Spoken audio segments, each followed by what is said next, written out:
Folks, if you're joining, if you will, like and share the video so others can join with us. How about you, Tim? I hear you. Sound good. Let me get my glasses on, my hat on backwards like a socket. Hey, I have one favor of you tonight. What's that? You had a saying for many years about a rabbit in a briar patch. Well, they got to come out here like Okay. that. They got to come out like a rabbit in a briar patch, if I can say it. Who's your squirt back? Ty. Ty, number 4? Yeah. Now, varsity, it's Danny. Or JV, it's Danny. Okay. He's your squirt back? Mm-hmm. All right. We'll figure it out. Just bear with me. Who's the guy walking, toting the 2 hot dogs? Oh, that's Chris Kirk. That's Kirk. I have my glasses.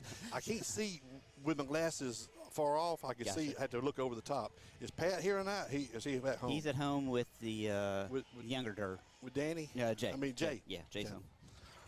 Will he be watching? He should be. He's known to watch. I'm going to tell Pat something. Okay. You tell me what you want to do. I should have brought you some stats from last week. That's what I should have done. Yeah, or something. We'll feed off Chris Kirk and the team captains and then go from there. Okay, we just wait. Boy, it sounds good through the headset. Thank you. We've done some upgrading. Oh yeah. Hey, just I told everybody, something happens to me, and my best friend at work knows to not let Sarah sell all the equipment for what she thinks I paid for it. I used to just holler into the microphone on the camera itself. I'm gonna check our stream, make sure we are stable. So we got they got names on the back of the shirt, like I can read them. Oh, it's his family. Yeah, it's easy. Hey, it's they easy all for you to call them same tonight. name. Yep, they're all family. Okay, so 57 is Zeke McEhaney. Yeah. Number 9 is be Luke Bell. Mm-hmm. Charlie Sasser's 56, and number 1 is Quentin. Yep, you got it. He's the receiver, right? He's going to do a little bit of receiving for us tonight. Okay. You just tell me when you want to get started. We'll go. I guess she'll cut the music here in a second, do team captains, and after that, I can't hear no music, so I can't. So I usually keep one of your off. Maybe I can.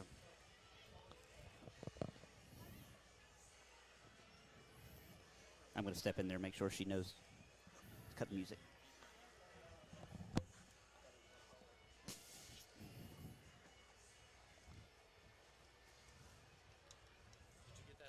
Yeah. This is y'all. This is it. Yeah, but where'd you get this? Tim gave it to me. You need it? I don't need it. Is that yours, Blaine? I don't need it. I'm not. You sure? Yeah. I mean, no. He wanted the Clarke Preps. Sorry, you're good. Yeah, we don't need it.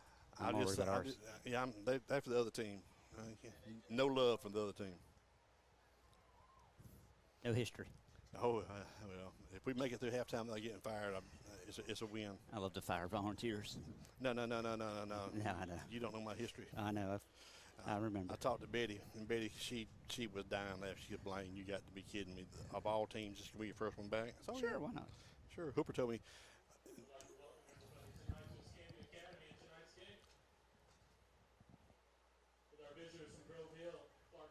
Versus your own Escambia Academy Cougars.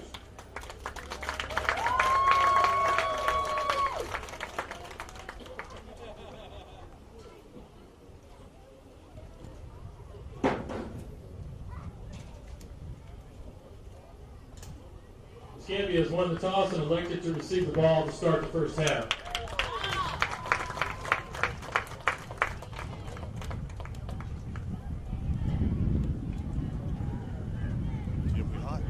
Yeah, we're hot.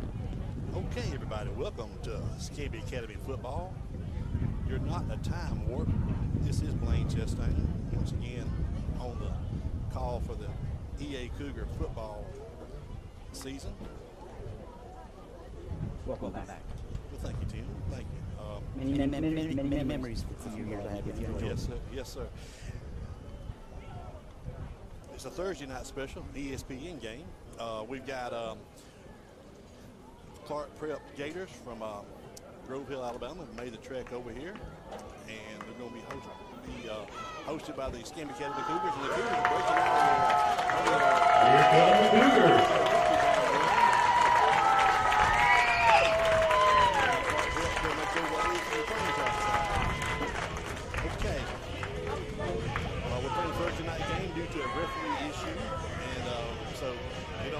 Thursday night or Friday night. Let's get it on. Let's play a little football and have a little fun. Escambia Academy had won their opening game last week. I'm not sure what Clarke Prep, if they even played last week. They did play. They got a tight one. All right, at this time, I'd like to ask everybody to please stand or remove your caps for tonight's invocation, Take a moment here. followed by our national anthem. National anthem and our opening prayer.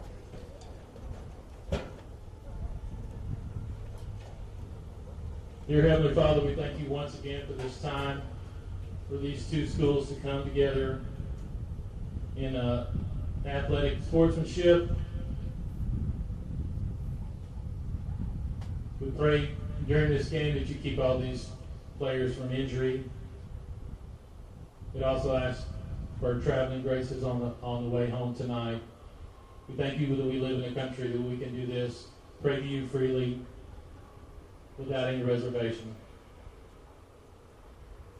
In Jesus Christ's name we pray. Amen.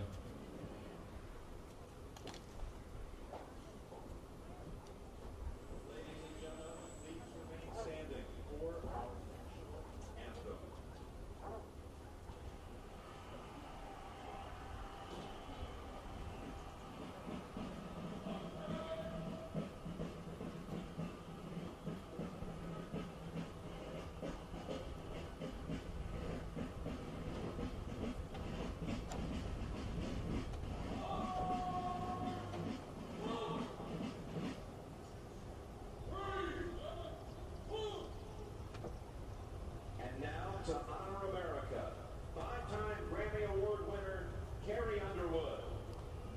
And Carrie Underwood going to fly in and sing the national anthem for us tonight.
Dry. The humidity's kind of been maybe moved out by the storm that went through in the panhandle of the bend of Florida. We think our thoughts and prayers for all those good folks that had to go through that hurricane down there. But weather's a little, humidity's dry, a little south wind, and perfect night for football.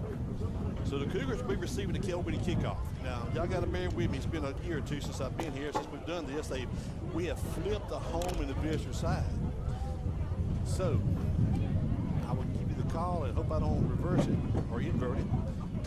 But the Cougars will be having their back towards the baseball field. And we'll be going towards the train tracks. So we're going north to south. That Pep's going to tee it up. He's kick it from there. He's going to spot it at the 40.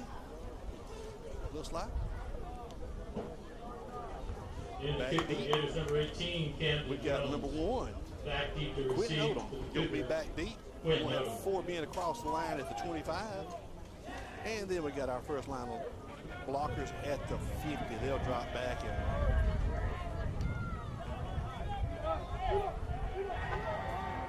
Clarke Prep lining up, you're going to kick it to their sideline and angling it to about the 35, 40-yard line. If you just see how everybody's lined up and looking. Let's see what they're going to do. Nope, they're going to go to the other side. They're going to pooch it down to the 40 and hope, and boom, we go to the ball 40-yard line. Little trickeration, line everybody up on one side and pooch to the other side. Almost came up with the onside kick. But EA takes over at their own 40-yard line. Going from our left to our right.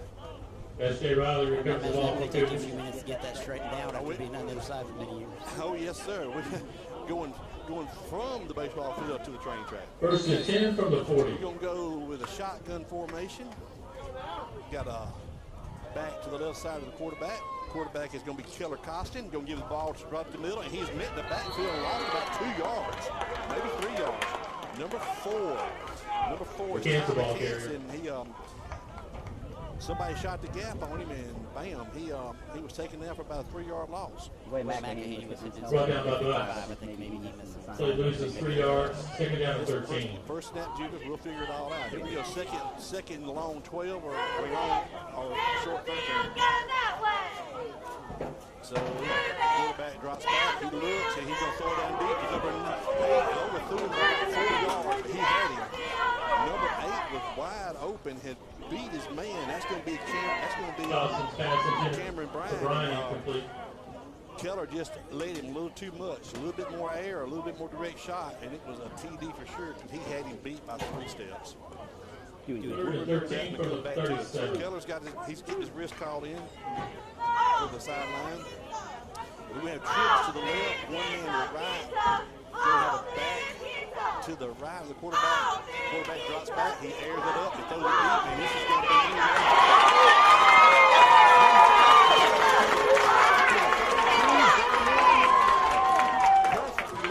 Crosses pass complete to A.J. Bennett for the Cougar first down. Better than what Prep guy did.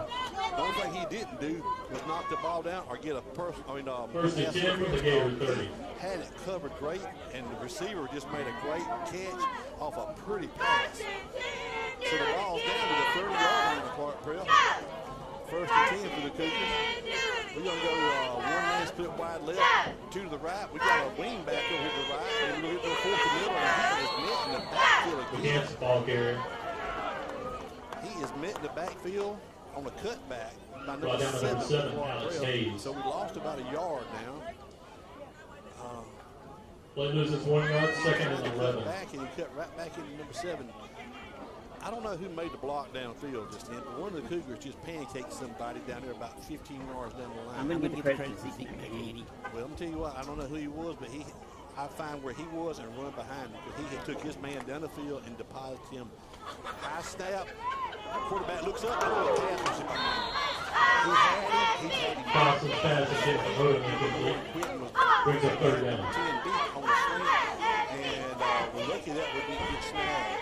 But he threw it behind the receiver and the defensive player. But if he'd have thrown it in front, I think he's running the chain link fence down there. But he had him beat.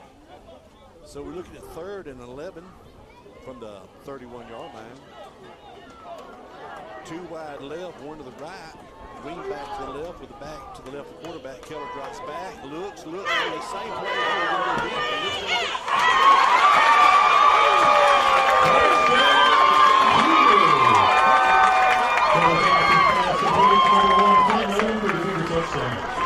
Defensive back to his back, and he just boxed him out and just caught the ball flat to it in his belly, standing in the end zone. It was. If you were playing, if Chad Pruitt was here coaching basketball, he would say that's the perfect way to box out. If you wouldn't believe it or not, but Quentin plays a little basketball. I could imagine so, but you can't box out any better than that. He got the DB on his back, and he just turned, and the ball fell right into his breadbasket. So that was a 31-yard touchdown pass from Keller. Here we go, and I think this is the kick is up, and it's going to be good. Yes, sir. Good. Makes the score. The Cougar 7, Gator 0. 7-0 in the first quarter with 10 minutes and 7 seconds left in the first quarter. Our offensive play has been 2 long passes, and now our rushing yardage is probably the negative number. I don't think we got a positive forward running play yet, but we've got 2 nice passes from Keller, one to number 8 and then one to number 1. So now we're going to kick off. Let's see here. We're going to line up to 40. Cougars look good. They all got their white pants, their maroon jerseys trimmed in gold, and they, if you just walked up and didn't have glasses on, you think everybody had a name on the back of the shirt, and they do. It's family. They're all one big family here. So I believe that's Grant Sasser lining the ball up. Kick. Ball's on the 40. They got 2 deep at the 20, and they got 4 at about the 34. And then their other lineman at the 50. Let's see, here comes the kick. And it's going to be a poocher up, and it'll be a fair catch at the 40. Probably, no, not the 40. About the 37. 37 for the catch is called on Sasser's kick. Clarke Prep Gators to start their initial offensive campaign here. What do you think of the new space lane between the cheerleaders? Yeah, to start first and 10 from their own 38. I tried to cut through Tim to go to the. I'm going to walk in front of the stand, but they removed the fence, keeping the players. They can actually come right to the stands. Cheerleaders are right against the stands now, and right behind the basket, right behind the bench of the. Okay, we got a running play off to the right side, and he got 0 yardage. 0 yardage. He's the ball carrier. I'm going to just call it by a gang of Cougars. Talking about a host of Cougars. I'm good with that. No getting on the play, second down 10. The numbers are pretty good if you have young eyes from here. And plus the fact I'm a little new to these players. Need these helmet cams. Okay, so here we go. Clarke Prep's got, they gave him about a half a yard. So let's call it 9.5. Second and 9.5. They're going to have twins split either side, quarterback and shotgun with a back to his right.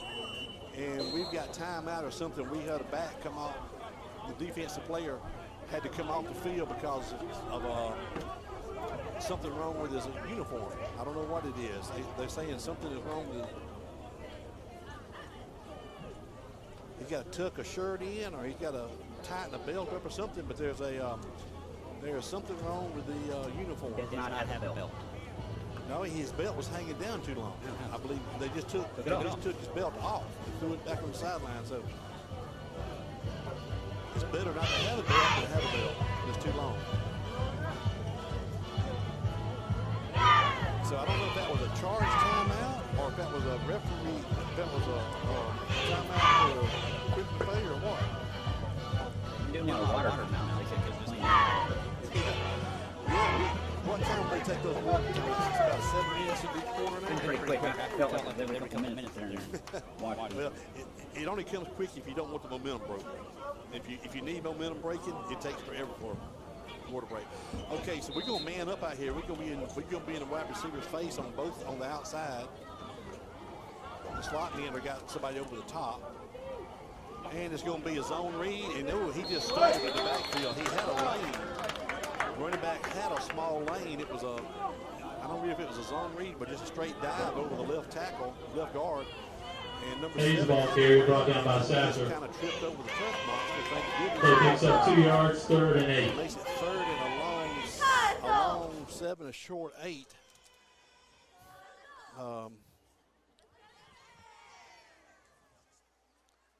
Once again, Clarke Prep, this is their first drive of the ball game. We've got tight ends. We got a pass. We got a quarterback dropping back, looking deep, and we're going to have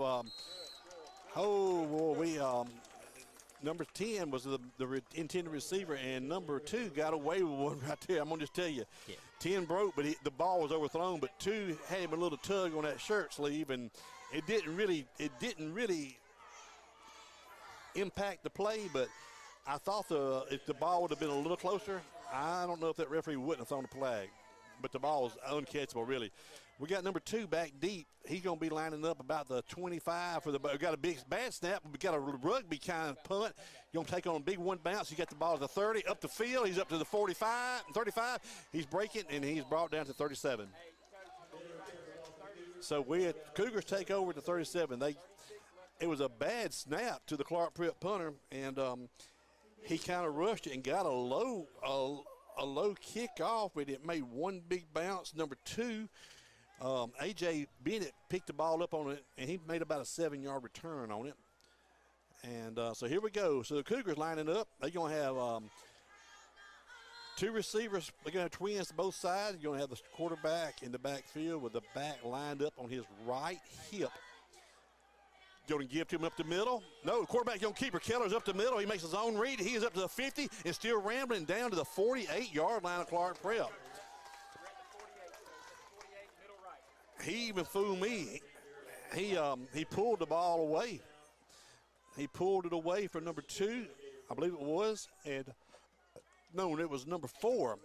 He pulled it away from Ty, and he come over the right end for about a 12-yard, 15-yard run. So 1st and 10 from the 48. We're on the downhill side, the 50. Quarterback spot pass over to number 2, and he makes one man miss, makes another man miss. He's a foot race, makes another man, he steps, he comes back, and he is spun. He is hit hard at the 37-yard line, but he put the brakes on and juked the guy, backed up almost a half a step. He made 2 guys miss and was making the 3rd one, and the 4th guy come from the side, and he laid a lick to him. So it's the 1st down, though. It was a run of 11 yards after the pass. It was strictly a long. It really was just a long handoff. No route, just throw it to the spot pass up there and let him go. Quarterback takes the ball. He's going to throw deep one more time, and number 9's going down the field. We got 2 men. Oh, my goodness. Caught by number 8. Caught by number 8, Cameron Bryan, but I do not believe that Keller was throwing to him. I really believe he was throwing the ball to Luke Bell, and they both went up, and Cameron came down with the ball. So anyway, so the ball is down all the way to the 2-yard line. Either one, Cameron or Luke, could have caught it, and I believe Cameron took the ball kind of away from Luke. Guess like in baseball, they're not calling for it out there. So we're going to line up. New quarterback, 3 takes it and hands it to 4, and 4 is going to fight, and he's going to lose 2 yards. They might give him forward progress. Keller takes the ball and uses it to number 4, Ty, and he fought down the line, and he may have lost a yard. So it's going to be 2nd and goal from, let's call it the 2-yard line. I believe Keller could probably keep that ball because they all, when Ty gets it, Keller just throws it up in the air. And let's see what we got over here in the corner. And we have incomplete pass. He might have been pushed out of bounds, or the ball might have dropped, but it was in the far corner to Quentin, and it just he just needs a ball thrown straight up. He don't have to throw it to a spot, just throw it up because he's got a good 5 to 6 inches on that cornerback out there, and then he can put his arms up, and he's got him on height. So here we are, 3rd and goal from, just call it the 1.5. Quarterback, same play, but this time he broke in and he threw it deep. Miscommunication. Quentin almost run a slant, and Keller threw it to the corner route. So now we're going to run out Grant Sasser to kick the 3-point. Man, I hate to trade 3 for 7 right here. You on the yard line, you got to punch that in. But we'll take get the points, and we'll see. But our running game has been not that sporty right now. I hadn't really picked up where they're coming from, but it seems like they're coming from everywhere. Left-footed kicker. There's a snap, there's a spot, and the kick is going to be a wide left. The old Bobby Bowden special, wide left. That was a lot of kick for a young man there. Grant Sasser's just a 9th grader, and I believe he's got a lot of years left in him, and that was he had the length. He just kicked it wide left and had a little pressure on that side, but hey, we'll get it worked out. So Clarke Prep dodged a big bullet, leaving water break. So we're taking a little water break. 6 minutes and 24 seconds in the first quarter, and EA's up 7-0. We left at least 3, maybe 7 on the field right there at the 1 foot line. So now let's see what we got going here. Mandatory water breaks after for the first so many games in the middle of the season. And when we caught a break, the weather is, like I said, the weather has gotten a whole lot better because it's been dismal hot. I know it was hot last Friday too. So Clarke Prep's going to have it back to the train track, and we'll be when play resumes with 6:24 left, and they'll be going north or towards the school. Coach Jex Billups in his full first year. He was, I say is his full first year. He was the assistant coach last year, and after about 3 or 4 games, they had to make a coaching change, and Jex stepped up and took over, and the Cougars went on a little tear right there with him. And so his second year for his full year, and he's put his stamp on his team right now. He's got people flying around and running. Here we go. Double tight end. They're going to air it out. And they got a man deep. But he caught the ball one-handed at the 50-yard line. I mean, tell you, it was a laser. He caught the ball one-handed at the 50-yard line and just kind of juggled it down the sideline and finally pulled it in about the Cougar 44. Good coverage by the Cougar corner, number 8, I believe it was, but I'm going to tell you that ball was a laser out there, and the guy just balanced it on his hand, just run down the field till he got control of it. So now we got 2 long passes by the EA Cougars and 1 long pass for Clarke Prep, and Clarke Prep's on the it's a quarterback going to keep it, and he's going to be down. The ball's on the ground. He's covered by the Cougar. I believe number 3 made the tackle. It was the quarterback pulled. I think number 3 made the spin, and when he spun the quarterback around for Clarke Prep, he lost the ball, and I don't know who. Tim, did you see who recovered that fumble? No, I didn't. I'm going to kick the replay off real quick to see if I can see. Okay, I forgot about that. Hey, I need to watch up here. They have upgraded this. We've got a big screen monitor here, and my eyes are so much better looking at that than it is down there. Number 3 caused the tackle and recovered by 9 assisted with the tackle as well. Let me exit the replay so we can get back to filming. Okay, here we go. Cougars going to line up. They're going to have stacked twins on both sides.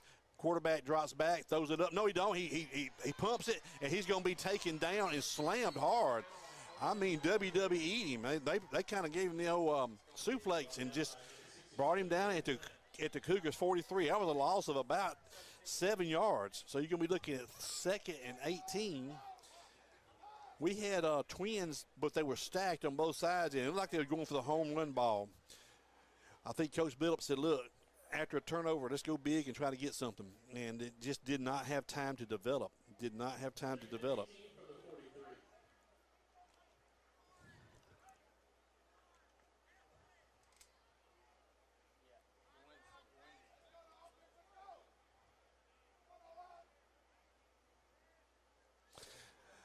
Quarterback's going to take it, go around left end, and he's going to pick up about 4 yards. We got a flag. It's probably going to be – I didn't see anybody blocking out there, but maybe it was a face mask or – no, I think it's going to be against the Cougars where they initially looked. Maybe somebody blocked and – no, we got a holding call against the Cougars. I didn't see that.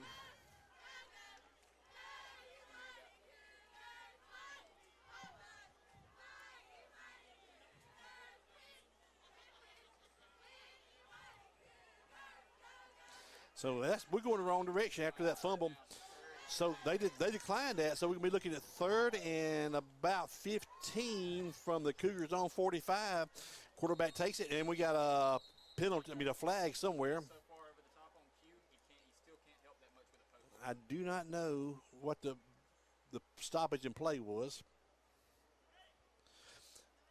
Good question. Nothing changed. We're just going to do it. It's a do-over. So 3rd and 15 from the 45. We got a slot receiver to both sides. 2 men wide. Quarterback's waiting for the snap. He's going to step back. A big rush up the middle, and he will not have time to do nothing but just hold on to the ball. Blocking is a lost art right now, and somebody is coming free. Number 7, I believe it was, he came on a full run, and all Keller could do was hold the ball. He was just lucky to even hold on to the ball. So it's going to be 4th down and about 25, 30 yards. So we're back to punt. I think we're going to have Who was that punting? Charlie Sasser's going to kick it. He's our long snapper. Okay.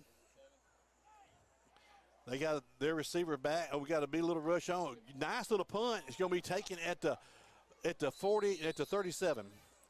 So Clarke Prep will take over 1st and 10 from their own 38-yard line. And right now, the only play they've had of any positive yard has been that one long laser pass down the sideline.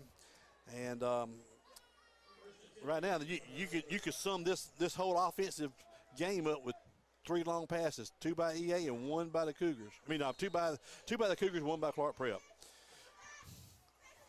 We need another fumble turnover, but we got to get some blood we got to make them pay for turning it over this time. Seven's their go-to guy for a lot of options, so we'll see him again. Okay. Yeah, I think 7 is their bell cow because, I mean, he's the one making the tackles and one toting the ball back here. And we're going to have timeout called by Clarke Prep. He looked a little confused from the sideline, but that gives Coach Billups and his defensive staff time to talk. As you know, in AISA ball, most of these players play second both ways. Some of them do sub out. So endurance will become a factor in this game before the night's over probably.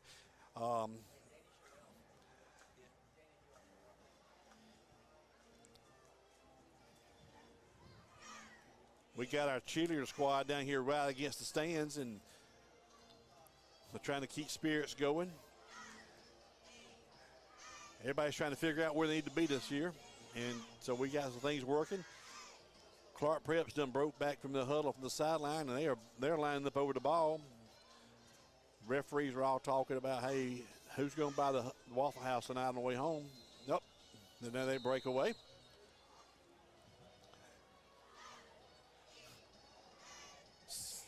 So they're going to go double tight end, or no, they got 2 wing backs stacked on the right side. One tight end to the left and a back to the right, to the left of the quarterback. And this could probably be a sweep. Yes, sir, sweep around the left side. And number 1 cuts him back. But number 7 makes a move, and he is slippery. I mean, he is some kind of shifty. He got, it was a straight sweep. You can see that coming from up here. Everybody was lined up on the right side. 7 took the ball. We had a good angle on him. Number 1, Quentin had a good angle on him, and he just stuck his foot in the ground, and Quentin shot by him, and then it was on. So after about a 25-yard run, and he made about three hip swivels, and he's sitting at the Cougar 35-yard line. Number 7 is pretty shifty, Tim. Yeah, he's got some wheels. We'll see him again, I'm telling you. It was the wheels and also the hip. Now, you would have to think you're going to be a sweep left right here. Same formation, inverted, but no, the back's on the wrong side. It's just quarterback keep is what it is. 3 turns him back, and he is met hard right there. 3 set to edge. That's Keller Costa, the quarterback. He set to edge and he was tackled by Cameron, number 8, and when he set to edge. The difference in that play, Tim, was the back was on the left side of the quarterback. With the play before, he was on the right side. Running for the open field. Yep. So when you see that formation and everybody's stacked, it's going to be a sweep that way. And if the quarterback doesn't have anybody on the offside, then we're going to have one receiver split each side, double tied in. We got the back to the right of the quarterback. Quarterback's asking for it, and it's going to be a zone read. Give number 7 right up the field, right up the middle. And he just keeps churning, runs through an arm tackle. Charlie Sasser holding on to him, and he drug forward about 2 more yards. So he's down to the 25-yard line. 1st and 10 for Clarke Prep, and they have found something with number 7 right now.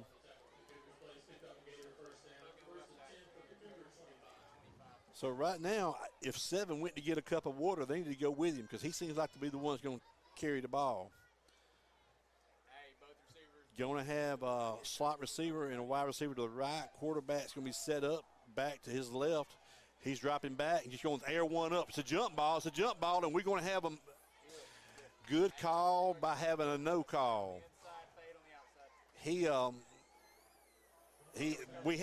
Clarke Prep had the height on that receiver, Tim, but We kind of had position. It was a little hip bump, but that's all it was. Stayed I don't on the believe end. the ball. I believe Yes. the ball was out of bounds, really. Stayed on the inside of that play. If it would have been on the outside, it would have been touchdown. Well, yeah, but I think he might have overthrown it too. But it was a little hip bump, but it was not enough to have an interference call by no means. Let him play. I want to say hello to my bride watching for us. Hello, and then we're going to give us, there we go. Now, that's how you stop it. That's how you stop it right there, Cougars. I mean a whole six-pack of Cougars stop number 7. It was it really wasn't a zone read. It kind of looked like a zone read, but he just gave it was a straight dive, and it was over the left tackle, left guard again, and he was met by the whole defensive line and linebacking core. His number 87 was trying to help him up. That pulled the jersey off the fella. Well, Number 67. here's what's happening. What you're going to see, Tim, I'm afraid.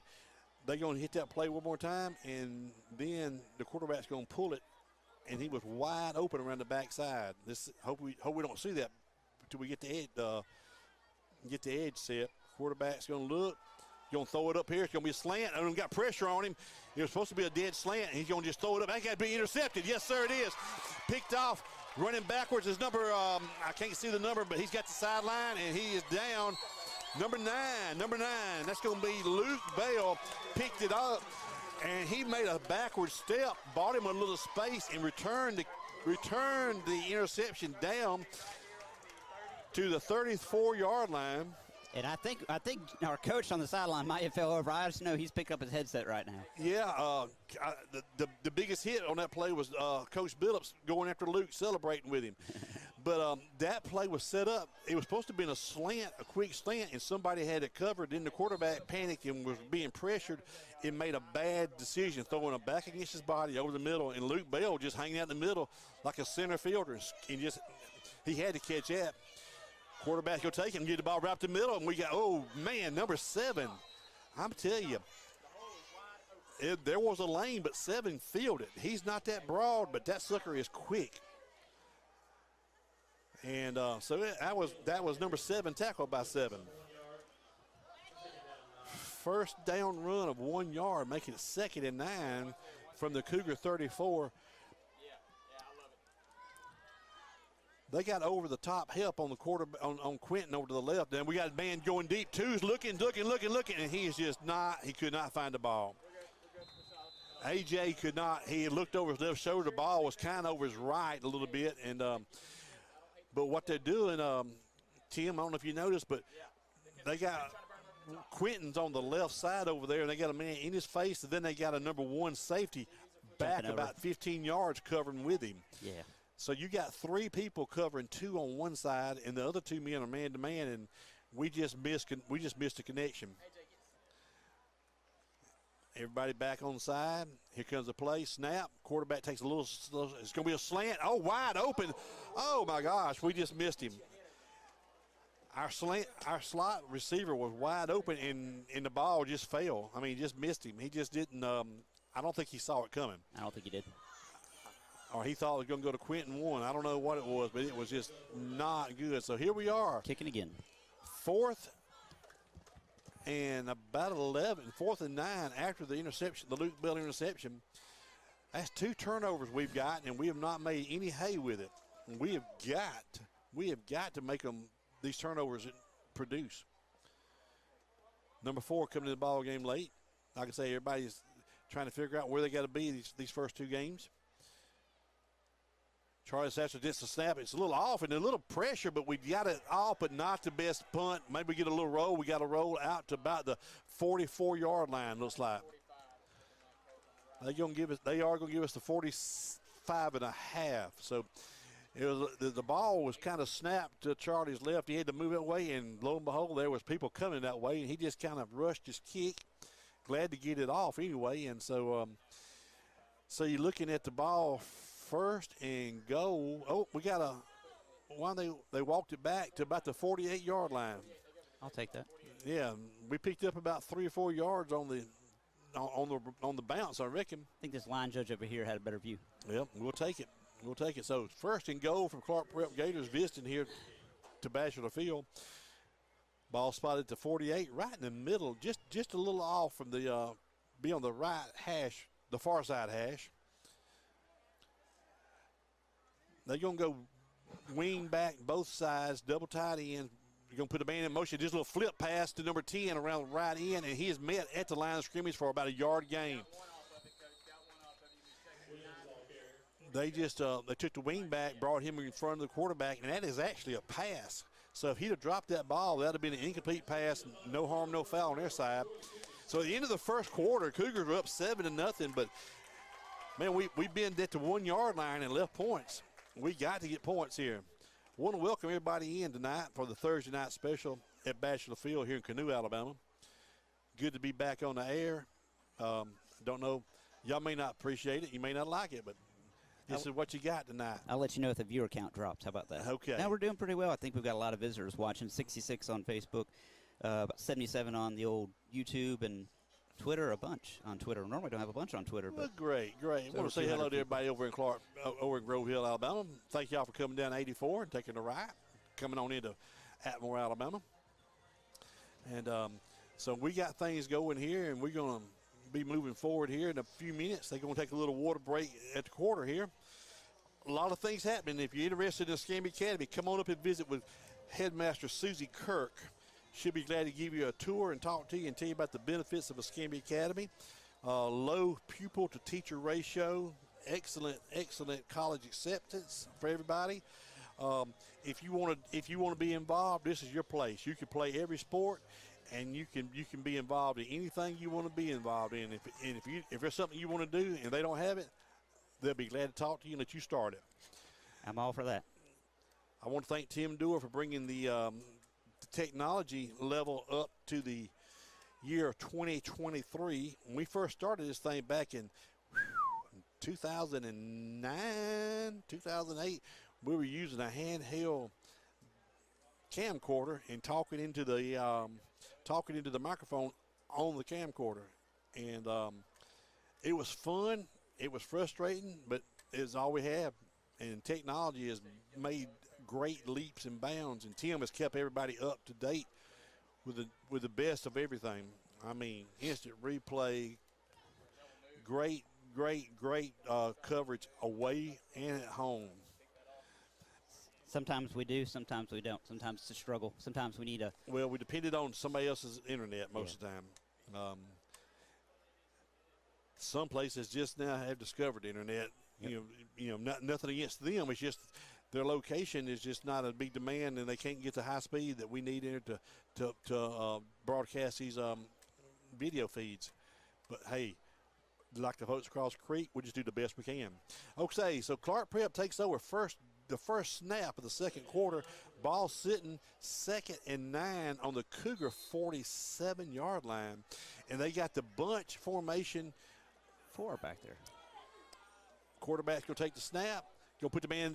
When you see that play, 22's got a little lane, but it closed up. Yes, it did. Quentin just closed it up. Now, they run that same formation a while ago to number 10, the other direction. So when you see the wing back on both sides, if he goes in motion, he's going to get the ball on a sweep. Number 10 kind of walk off a little gimpy, but no, he's not. He's just going to get the quarter. He's going to get the play from the coach for Clarke Prep. It's easy to call it from up here, but down the field you can't hardly see it. But they've run the same formation twice from each side. I hate to be I hate to guess what the play is going to be, but I'm going to tell you, trips to the left, one man to the right, and we're going to have a quarterback with the back to his left. Quarterback asks for it. It's low snap. We're going to just flood the zone back there, and they're going to throw it down deep. And he's got a man. Oh, great play. He had a man deep, and number 1, Quentin, used his whole length and just tapped the ball out of his reach because he was behind him. And you know what the wingspan of a 747 is, don't you? I tell you what. It's number 1. Number 1 is he is tall, and he made a great defensive play to knock that ball down. So Clarke Prep will have their first punt of the game. No, they won't. They have the second punt. I'm sorry. And we're going to have our receiver's going to drop back, and he's going to kind of hover about the 20. He got a big bounce a while ago. Snap, no pressure at all. And he's just going to pooch it down to the right side. He's going to bounce, and he's going to go backwards and down by number 2 for Clarke Prep. He did not want to let that ball go any further backwards. We supposed to get a big-time bounce going north, picking up yards for the EA, but number 2 snagged it out of the air. So Cougars take over first and 10 from their own 22-yard line. They're going from the south to the north. If you're familiar with the layout of Bachelor Field, since we've flopped the visitor and home side, we're going from the train tracks towards the school or towards the baseball field. Get the play in. Everybody's checking their wristbands. We got 2 receivers to the right, 1 to the left. We got a wing back in the back. Keller takes the ball, going to just throw it up to number 1 down the sideline, and it's going to be, great catch, but about a yard half out of bounds. Number 10 for Clarke Prep, run with number 1. Run with Quentin down the sideline and just kind of forced him to the outside, and Keller laid it up, but when he came down, he was out of bounds by about a yard. Great play, great pass, great catch, and it was just a little wide. The series so same formation, and I would come. Then they got 2 men on him, and we're going to give the ball to the running back. Not much. And that was going to be that was Ty. We got a late flag, it looks like. We got Ty run the ball up the middle for about a yard. He's getting like maybe a little frustration flag here. Let's see what's going to happen here. It was in the pile after the tackle. But we have yet. Ty's going to come out. We're going to put number 7, looks like, back there, and that's going to be Y. So we got Ty and Y. Coach Billups is talking to Ty. He said, man, we in a tight game. We don't need the help by getting a silly penalty on the ground. So, yep, we got a personal foul against the Cougars. While they're still talking out there, series between these two, Clarke Prep is winning. They have 8 wins on us, and we only have 7. For what years? Good question. I mean, because they've been playing since 1971, and I know that's not right. I know I've been involved in many more games than them 15. Yeah, that was not right. Let me go back. I'll come back on that. I think I played in 6 of them myself about years ago. So, so here we go. It's going to be third down. Third down and 25 yards to go. We can pick up a first down, but we got to go all the way to Porch to get it. Here we go. Quarterback takes a deep snap, and he got a little pressure. Got a lot of pressure. He's running for his life. He's in the end zone. He throws it up, and it's going to be almost. There was a batted down ball, and our wide receiver become a defensive back just to knock the ball down because it was going to be intercepted if he hadn't. The series is 15-21 with 1 tie.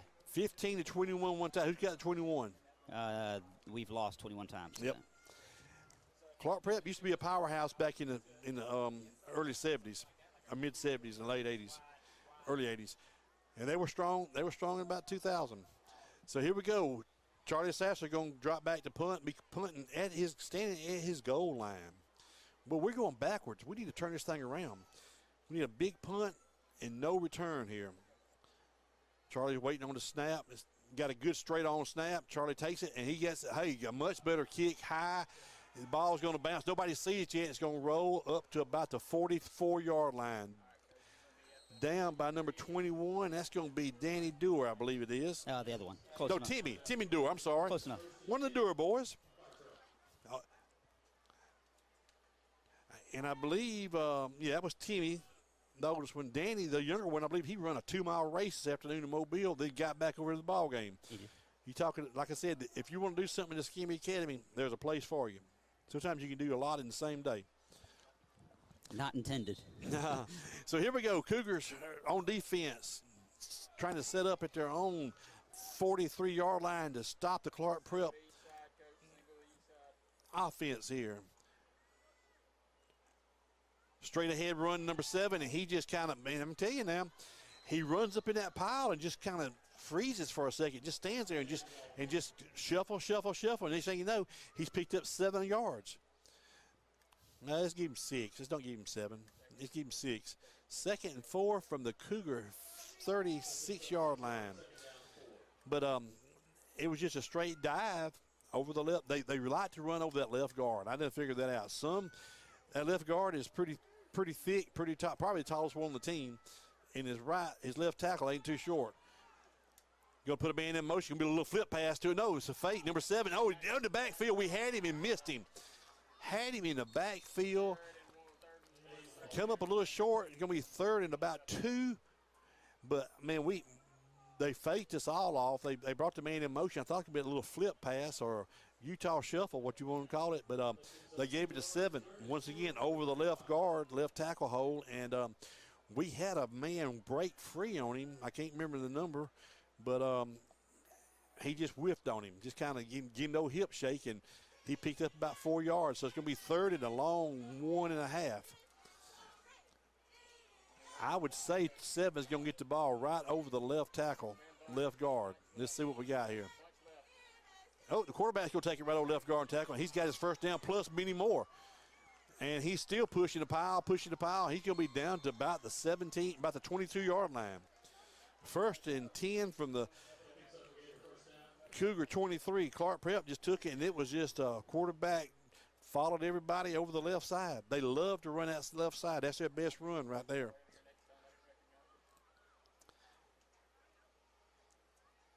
Tim, I know they run a sweep to the right twice, but most their handoffs have been over the left tackle. Going for the break. Now we're going to go bunt. We're going to have the same formation.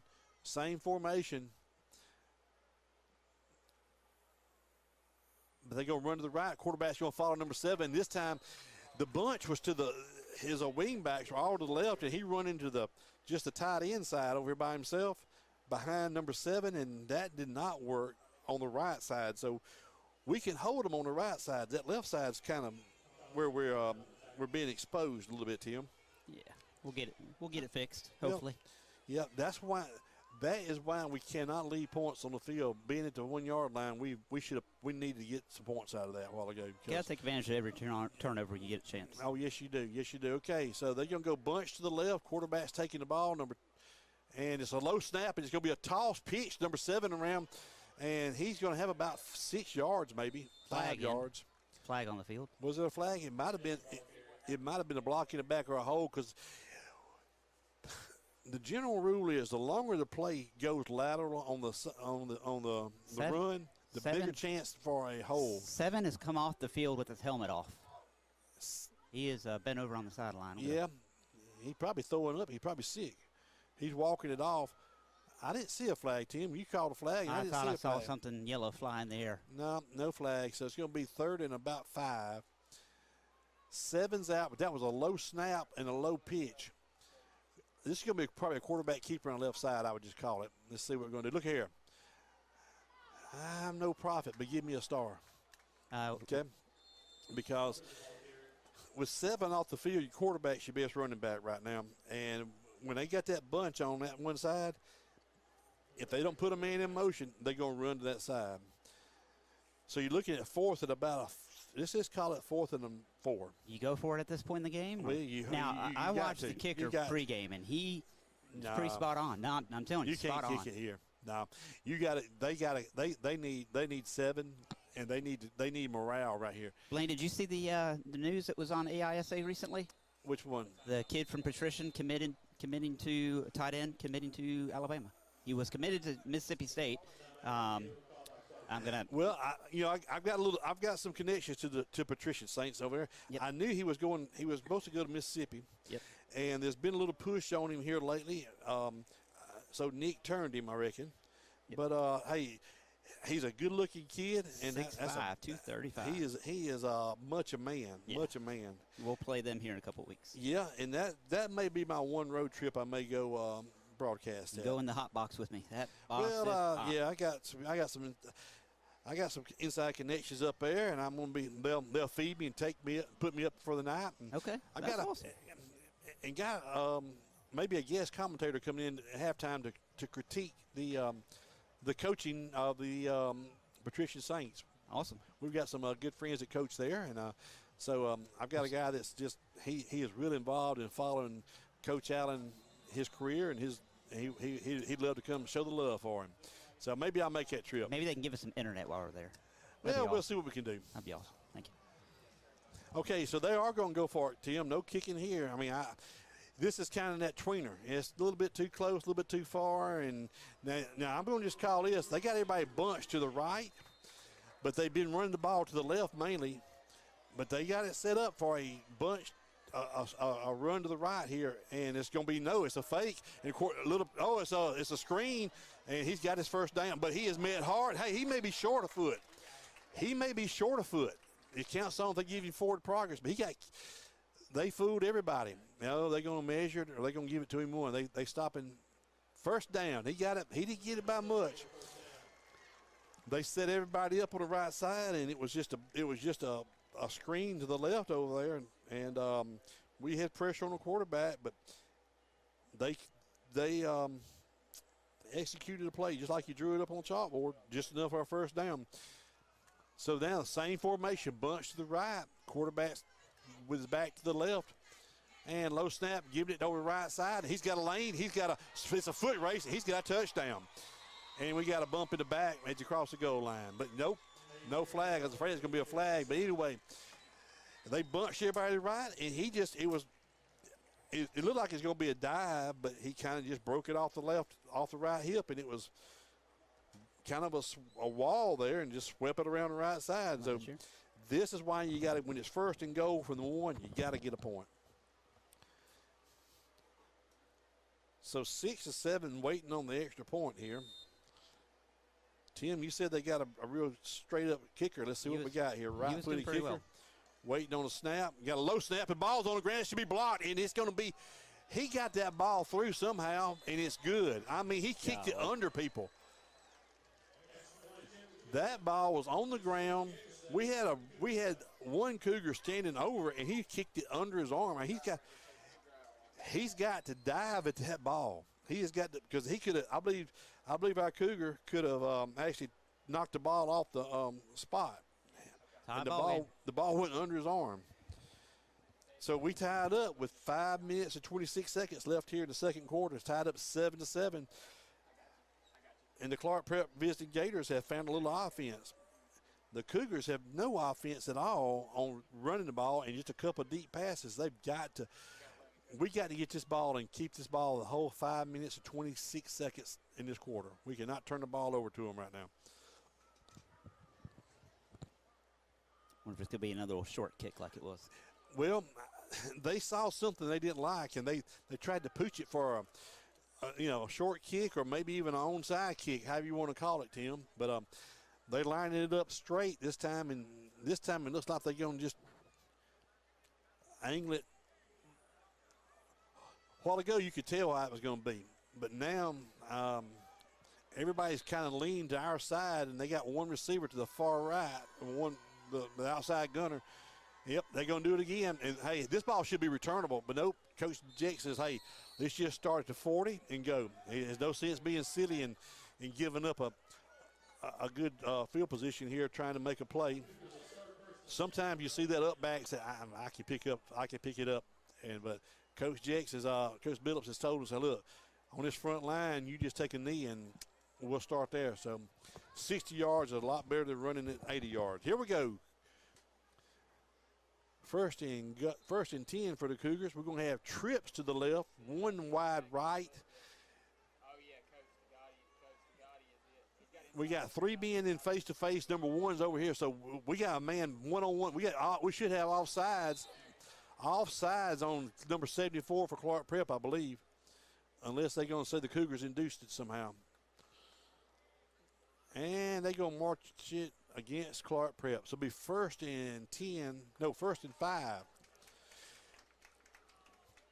Tim, they got three men over here split wide. We manned up, and we got a receiver. They've got a safety over the top. But on the far side, it was just one-on-one. But now we're going to change the formation. Everybody's doubled up, and they got one safety on this side high. Number 4, the quarterback heats it. He's up to the 50, up to the 45, 40, and it's a foot race, and he is out of here. I mean, he is gone. 55-yard run. Keller, the door swung open, and he said, come home to mama. There was nobody within 5 yards of him touching him as he went through the line. They all split the field wide. They followed the back as he faked it to the to the right, and the quarterback just pulled it, and I mean, it was wide open. That's pretty. That was. I mean, it was so, I mean, really, there was nobody within 5 yards when he went down the field. I mean, so that was a 55-yard run by the quarterback, Keller. Used about 18 seconds in the ball, 8 seconds in the quarter. Are you upset we didn't use all 5 minutes? That's right. Sasser up to kick it, and he's going to punch it through. Yes, he did. So 14-7 with 5:14 left to halftime.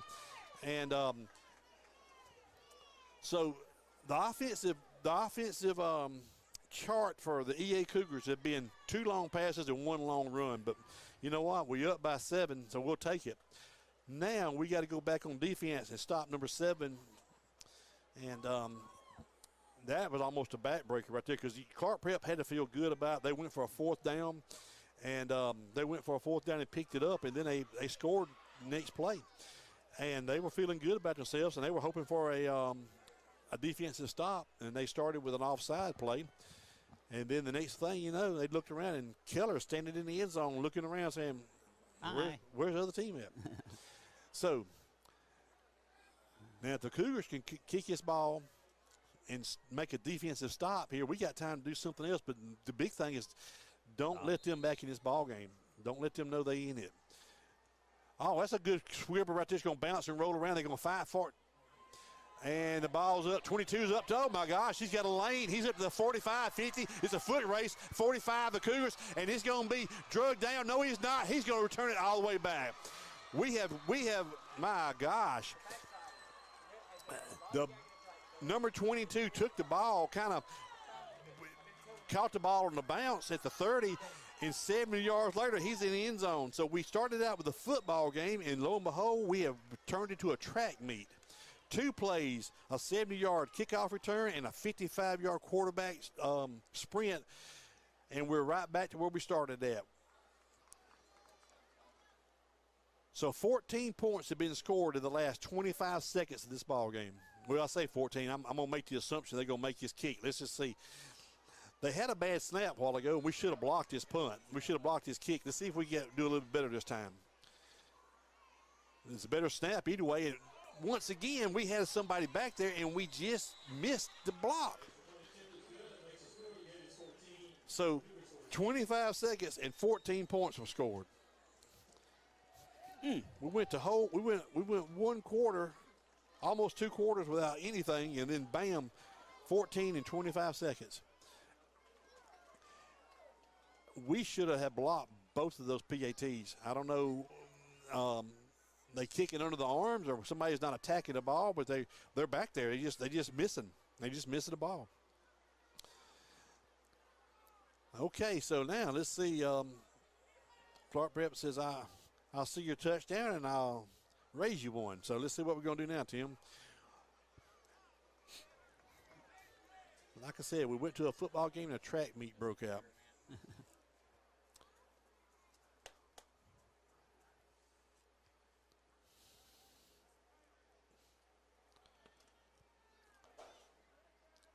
I just got an approval, Tim, from my wife listening. I don't know which line. She said I gave a good call on something. I don't know what it was, but she liked it. So good. Told you still got it. Sometimes they gotta find it. Here we go. They lining up to kick the ball to the little pooch kick again. They go pooch it right down the middle, and we're going to take the ball. This time he's going to go to his knee about the 34-yard line. Man, I'm telling you. Why are we doing that? Coach, run it. Well, I think the coaches said, look, we'll start there short. I mean, let's don't make a bad play. Sometimes your up men aren't really accustomed to holding the ball, so you may want to put one of your better receivers there. If they're going to kick it to him every time, let him try him, because he could have. There's about 10 yards to be picked up on those kind of kicks, because it wasn't really high. It was almost like a line shot. So here we go, 1st and 10 from the 35 of the Cougars. Receiver split both sides. We're going to fake it. Quarterback's going to keep it one more time. He's going to keep breaking it, and he's going to be up to about the 37. They were leaning on him that time. They were ready. Same play we scored on a while ago, but They were holding they were watching the quarterback this time. We got receiver split both side wide with a slot man to either side. Now they are man to man, nobody over the top on the far side. The receivers are stacked. Quarterback's going to just a spot pass. He's going to pump and fake and going to be throwing it. And he got a man wide open. Yes, he does. At the 50, at the 40, at the 30. He's gone. Everybody be still. Nobody make a block. Touchdown. That play was made with somebody hanging on the quarterback's hip. And it looked like the receiver, the DB thought the quarterback was going to go down. And he just stopped in coverage. And Keller just manned up, kept his feet, and found the receiver wide open. There was actually two receivers. The back has slipped out there too, but that was a slot man. I missed his number, Tim. Who was that slot? It was Luke Bell. Luke Bell scores from about 50 yards. The pass was actually, he caught it about the 50, and it was, hey, just be still. When you see Luke's number getting smaller, y'all be still to watch him because you can't do nothing but cause a penalty at the end. Everybody just stood and watched him run away. So here comes Sasser, back up to kick. Let's see. How far was that, Blaine? How far was that Run. With The pass. And we got, well, the ball was on the 37 when it was snapped, but he actually released the ball from about, he probably released the ball from about the 30 because he had rolled and run backwards. And I really believe the DB thought he was going down because he had somebody around his hips, twisted him, and Keller was able to keep his feet and just man the ball down. And Luke Bell just said, hey, I'm by myself, so if I drop it, it's on me, and just run away from everybody. So Cougars are up 21-14 with 4:14 left in the second quarter. Now, let's see if we have a better kickoff coverage. I really thought we were going to tackle that guy about the 30 a while ago because he was kind of fighting for the ball as it squibbed on the ground. It looks like we're going to pooch it over here to the right, to our near side, to the bench side, to the left side of the field going north. We've got 6 players on this side and 4 to the far side, and that's what burned us last time. He broke to that far side, and there was no outside containment. Sasser lines up. Here comes the pooch, and a great kick. It's down to the 20 and bounce. He's taking it to 20, back up the field, and breaks it back. 7 makes him. And he all the way back up to the 37-yard line. Great kick, and we had him. Hey, Coach Larry, get somebody for Timmy on that. Get his butt out of there because he's got to run it downhill. So we had great coverage and just kind of let the guy pick up about it. He took the ball about the 20 on a kick, and so here we are about the 38-yard line. So 1st and 10 for the Clarke Prep Gators on their own 39-yard line. 4:07 to halftime. And let's see what we're going to do. We're going to split. Everybody's going to bunch we're going to have 3 receivers split to the near side, 1 to the far side. Quarterback's asking for it. It's going to be man up, man on ball. That's the interception right there. That's the intercepted pass right there. Oh, that's the dangerous type because I thought the Cougars, I thought we had an intercepted on that one because we had position, but the ball went up in the air, and as you know, sometimes that ball bounces up and the backside guy can catch it, and that would have been a Clarke Prep Gator. So if you don't knock it down, you need to come down with it. And I caught an interception. I thought we had that one eaten alive, but it was just a batted ball, but batted down, not up. If you don't believe it, call over to the University of Georgia and ask him about batted up balls.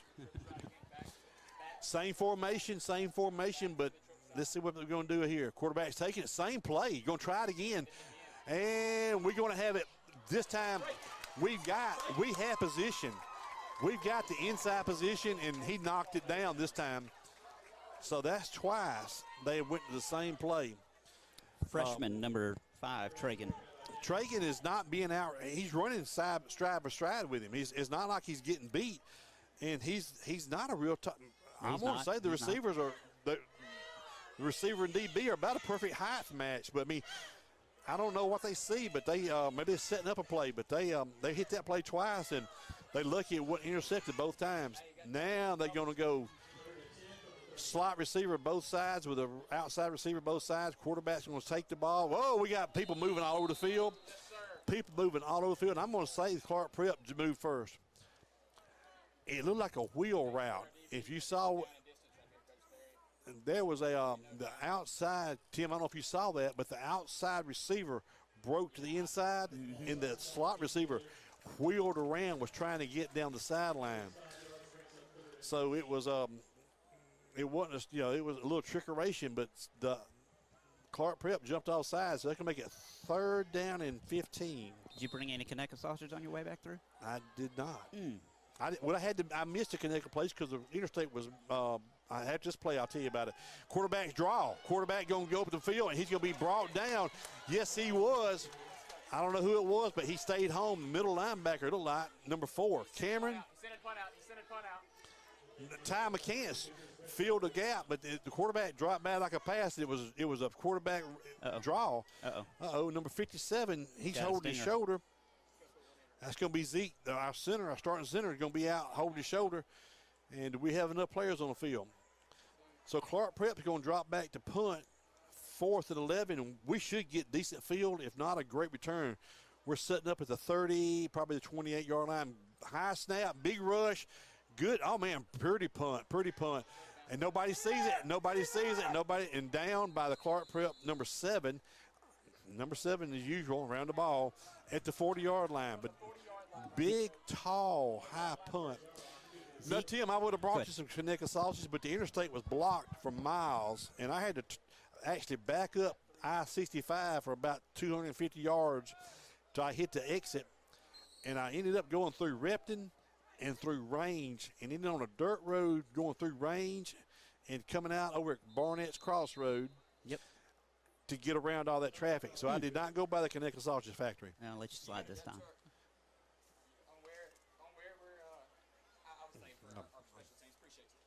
So anyway, one of the coaches up there asked something. I thought he was asking me. But anyway, so here we are. Game reset. Cougars up 21-14. Hosted the Clarke Prep Gators from Grove Hill, Alabama. Bachelor Field. We got 3 minutes even left in the second quarter to halftime. Favorite memory, Blaine, of you being here at EA on this field? Favorite memory? Don't put any child favorites now. I mean, well, I picked that position. Not my favorite memory, but many people's favorite memory was May the 22nd, 1982. They handed me my diploma and told me, you graduated, don't come back tomorrow. No, I'll tell you what, I started here in 1970 in the first grade, graduated. My 2 younger brothers did the same thing, and then all 3 of my children graduated from here from K4 through 12th grade. So, man, I am sold on this school and what it stood for many people around Atmore and North Baldwin County. Yep. And all of Escambia County, even over to Panhandle, Florida. So I've had some great memories and had some just a great – I tell you, it's no one memory, Tim. It was mostly the people. The family. Like the back of the shirt say the family is what made it what it is. Okay, we're going to go trips to the right. Or trips to the near side, trips to the left, one man wide to the Cougars on the top side up there. Quarterback's dropping. You're going to give the ball to the up back. And he's going to have about 3 yards, still fighting. He's going to be up to about the 44. 2nd and 6 from the Cougar 44. The clock is running with 2:40, 2:46, 2:47. Don't know how many timeouts we left. So anyway, here we are now. Second, well, you know what? He picked up more than I thought. He picked up about 5 yards. Let's call it second and a long 5 or a short 6. We got receivers 3 to this side, 1 to the far side. Quarterback's going to take it. Just a little over the middle. Great play. Oh, my goodness. Oh, my goodness. He threw it back, and it was a back shoulder fade, but the problem was the back shoulder had a DB standing there. And what number was that, Chris? It was number I can't. His shirt 8. 8. Number 8 was Cameron Bryan, and he just turned and took the ball off his back shoulder, took it away from the DB, and had a touchdown. But in twisting his hips, he got his feet tangled up, and he fell down to about the 35. So 1st and 10 for the Cougar 35. Stack twins both sides. The quarterback drops back, and he's going to air it out, and nobody's there except the other team. Interception at the 10-yard line. He's back to the 20. He's back to 25, 30. He's going down the sideline, 40, 50, and he is pushed out at the 47-yard line, and we got a flag, 2 flags. Now, I believe we're going to have a block in the back against Charlie Sasser. I mean, he got rolled out like wholesale carpet. So, I mean, I'm telling you, somebody hit him in the back. But if he took him down in his knees. Is that what it was? I looked up and I saw him laid out. I mean, he was laid out, and 2 flags come flying from a long way off. So I don't know if it was a knee shot or a back shot, but he was laid out there, and I know he didn't trip like that. Yep. But the only person that could have made that play was the DB for Clarke Prep, and he'd made it. So he returned the ball back to the 48-yard line of Escambia. But after the penalty, they're going to mark it back. Yep, it was an illegal chop block, which I don't know why it's illegal. They're all illegal, so just a chop block. So it'll be 1st and 10 back to the 32-yard line. We're already going to have to give them the ball at the half. So. Yep, they got 152, and they got the ball in the last shot right here. That was just a bad. Somebody missed. That was a miscommunication in pass and route right there. Let's call it a deep punt. Let's just call it a punt. But anyway, let's see if we can hold them here. Bunch to the left. Bunch left. Quarterback's going to take the ball and probably give it to the running back going around the left side. Yes, he did. Right over the left guard and tackle. He's going to pick up about 5 yards. I'm telling you now, they are set. They're going to have to throw the ball deep. They're going to have to throw it here in a second. The clock is running at 1:35, 1:36. So it's going to be 2nd and 5. But when that bunch is there, they're going to run it that way. Now, they did burn us one time with a little throwback pass. Now they're going to bunch to the right. Quarterback's going to have the number 7 to his left. And he's going to give it to 7 around the edge. We got a hole. Yes, we did. And we got a big tackle by number 1. And 7 says, hey. 7, number 1, grabbed him around his shoulders and just give him no Olay block. I mean, tackle. He just swung him around and Olayed him, and he hit the ground. Helmet. I mean, it was just it was around his shoulders. It was legal. Yeah, and the white hat and the ref just talked about it and said, hey, he had him around the shoulders. And the reason he had it around his shoulders, he's got the wingspan to grab anybody around the shoulders. Number 1, Quentin does. So he hit him around both shoulders and just pirouetted around and slung him in the ground. And number 7's been there offense. For those watching from Clarke Prep, he's sitting up. Yeah, he's sitting up, yeah. He just took a pretty big shot to the ground. I mean, he did. He come around and just, I mean, it was a lot of centrifugal force there. Plus, there was a hole to even set the play up. We had him in the backfield, and like one of their guys grabbed our defensive end and was holding him.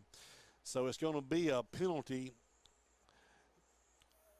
And Coach Billups has got to make a decision. Do I take the penalty, or do I wave it off and take the play? He is standing up. They trying to get him up. I mean, I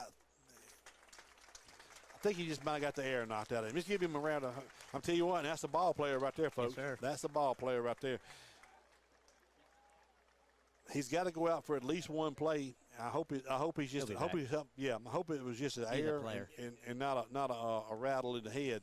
I think it was just air because he's walking off really good and straight line. So Coach Billups is making his decision. They're trying to figure out what it's going to be. I would take the penalty. I just believe with 1 minute and 10 seconds, you got to give them more yardage. Yep, Coach Billups says back them up. Back them up. They get a replay of the down, but they're going to have to do it from about 10 yards further than where the penalty was.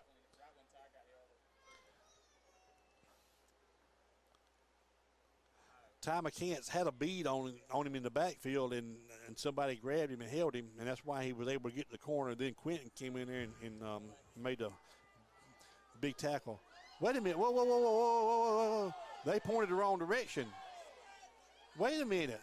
Whoa, hang on. No, that was not the play. What? They marketed against the Cougars for what? Tim, I need to see a replay on that. It's already rolled by, But anyway, Coach, they even talked to Jakes about Coach Billups. I say Coach Jakes. They coached Coach Billups about, you want to take the call. So they ended up calling a face mask against Quentin on that. Oh my gosh. oh well. So we're going to have trips to the right, one man, one-on-one up top. Quarterback's going to pistol this time. The back a little deeper. Going to be a straight. They're going to try him again. That should be picked. That may be an IP, a PI there. I don't know. They want an interference call, but we had our head turned to the ball and just kind of tangled feet. Let's just call it a feet tangler, okay? But that ball was up in the air so long, I thought we was going to break on it. So we got 62 seconds left. Clock is stopped. 21-14. Second and 10 from the Cougar 47-yard line. 7 is off the field. They're going to go trip. They're going to try us one-on-one on top. They're going to try us one-on-one on the far side again, I do believe. Pistol, back to the offside. They're going to spot pass it to him this time and see if they can make him miss, and he does make a tackle, but he's going to be about a yard short. It's going to be third and about one timeout by Clarke Prep. That was just a spot pass. We're playing off a little deep. We give him about a 9-yard bubble, and we came up and he lunged out for about a 9-yard gain. But hey, if you don't make that tackle, it's a touchdown. You one-on-one on the island by yourself out there. So I got to drop my headset down for a second. Go ahead. So here's a game reset. 52.6 seconds left in second quarter. Cougars are up 21-14. 3rd and 1 from the Cougar, let's call it the Cougar 40.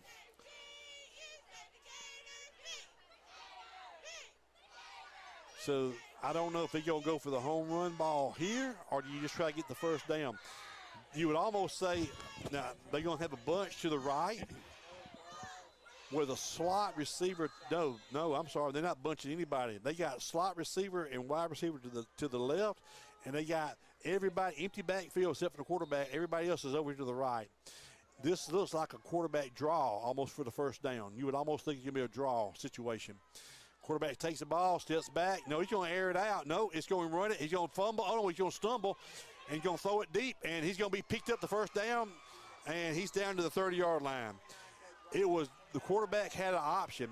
He had the option to run it or throw it, and he kind of drifted to the sideline and found a first down receiver. Clock is running at 36 and running. No timeouts for Clarke Prep. They're trying to spot they got trips to one side, empty backfield. Quarterback dropping back, still looking deep, going to throw it down deep, and we got 2 men down there, and oh my goodness, that ball went up in the air. We had 2 DBs on 1 receiver, and the ball got tipped up again. And you got to knock it down. You either got to come down with the ball or you got to knock it down. You can't tip it up because that's when bad things happen. Number 7 is on the sideline at Clarke Prep with no shoulder pads. Yeah, I see that. Hate it. Maybe he's just hunting some air right now. Put on a show. I mean, he's quite the ball player. First of all, I just want him healthy. We'll need to figure out what grade he is. If you're watching from Clarke Prep in the chat session, YouTube or Facebook, will you put what grade he is? So 20 seconds left. We got everybody split to the right, to the left. Empty backfield. Quarterback's asking for the ball. He's going to look to the left, pump fake, and we got big pressure up the middle. And they roll it around. We lost containment. Quarterback's going to air down the middle of the field, and it's going to be caught at the 5-yard line. I mean, way too much time. We had him scrambling, and we just lost containment back there. And number 1 was standing at the 5-yard line, and he threw a laser. I mean, it wasn't a floater. It was a laser. 7.8 seconds left to halftime. Balls at the 5-yard line, and somebody's got a timeout. It must have been Clarke Prep. 7.8, balls at the 5-yard line. Boy, you tell you what, I'm not sure how many timeouts left, but they've got to be out by now. So with 7 out, you're going to have to think that the quarterback's going to be the one going to carry the ball. Now, if they spread us out again, 3 to one side, 2 to the other, we've got to stay at home and watch that quarterback draw because he's only got to go 4 yards for a touchdown. But he's got to get it in the end zone, or it's got to be out of bounds or incomplete or something, because it is. So they're going to go. They're going to have receivers to both sides with a slot man to both sides. They're going to have number 2 to the left side of the quarterback. Hey, no play. Don't play it off deep here. Quarterback's just going to take it, go float it up there in the corner, and he just.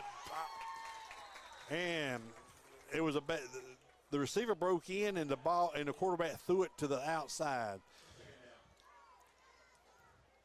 Coach Billups and his defensive staff are trying to get the DBs to get up in their face because there's no sense playing in the backfield. They only got to go 4 yards, so you got to get up there with them. And that was just a miscommunication on the Clarke Prep side. The quarterback threw it to the out, and the receiver broke it in. So here we are, 3.5 seconds left. We're going to do the same formation, but they're going to have the back to the left of the quarterback. Receiver split to both sides. Same play, this time pump fake, and he's going to have it for a touchdown. Wait a minute, no call, no call, no call. What are we going to do here? No, we got one at the end zone said touchdown. The one on the sideline said nothing. Well, he caught it. He caught it. It was just a little slant. I never saw the touchdown call from the closest referee. I didn't know if he was making sure the ball didn't bounce or what. But anyway, so here we are. With no time left, 20 to 21. And Clarke Prep's supposed to tie this up with this extra point. The quarterback scramble and the long pass down the 5-yard line. So here, we need to block his kick. We've been back here twice, and we finally got it blocked. We finally blocked it. Third time the charm. So we go to halftime leading by a point. 21 to 20 by the skin of your teeth. The Cougars were up by 1 point. The last 2 PATs by Clarke Prep, we've had a maroon shirt in the backfield, and this time somebody figured out where to stand to block it. And it seems like they'd be kicking under the arms. So here's your game reset. Going into halftime, 21 to 20. Clarke Prep is down by a missed extra point. Tim, I hope we can find out about the health condition of number 7. Yep. And I hope the young man is okay, first of all. And I see him walking in the sideline over there. He don't look like he's putting his pads on, but he is carrying them at least. So we'll take our halftime break, and I'm not really sure what we're going to see here at halftime. I'm sure that we got the cheerleaders from Clarke Prep going to do their routine for their side. I think we're going to have a split the pot sometime during the game here. I don't know if it's going to be at halftime or towards the end of the ball game. But y'all stay with us here on the broadcast. You might hear a little dead air, but we're going to have something on the camera anyway. Gotcha. So here we are, halftime, and it's 21 to 20 at Bachelor Field. Y'all stay tuned with us. We'll be back. Thanks. For the second half. More football coming to you.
Escambia Academy dance team.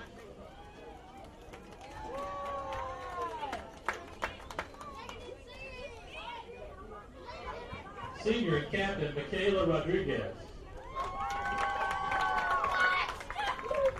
Freshman Treasure Riley.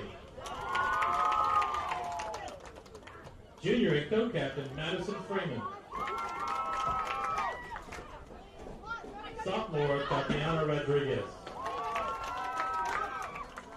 And 8th grader Destiny Daly.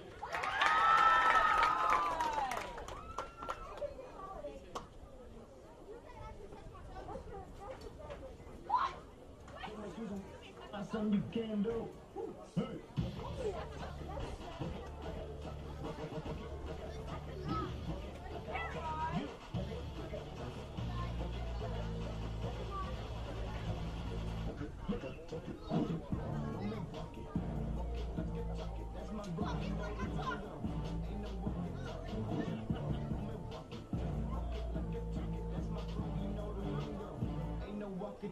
Yeah. Take my shoes and walk a mile, something you can do. Top to the town, big one game moves. I gotta stay in my zone. Stay in my zone. That's my sauce, we find it. That's my sauce. That's my sauce. I like to walk around with my chain loose. Top to the town, big one game moves.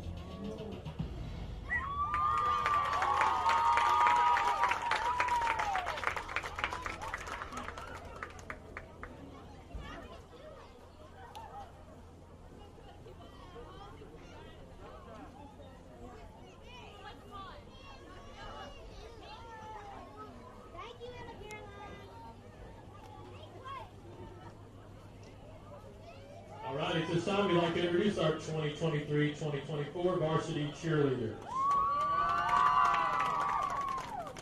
Senior captain and AISA All-Star, Miss Mary Ruth Dortch. Senior co-captain, Miss Tava Johnson. And AISA All-Star and UCA All-American. Senior AISA All-Star and Pennant Award recipient, Skyla Williams. Senior Skylia Williams. Junior Tylia James. Junior UCA All-American, Miss Anna Chesley Robinson.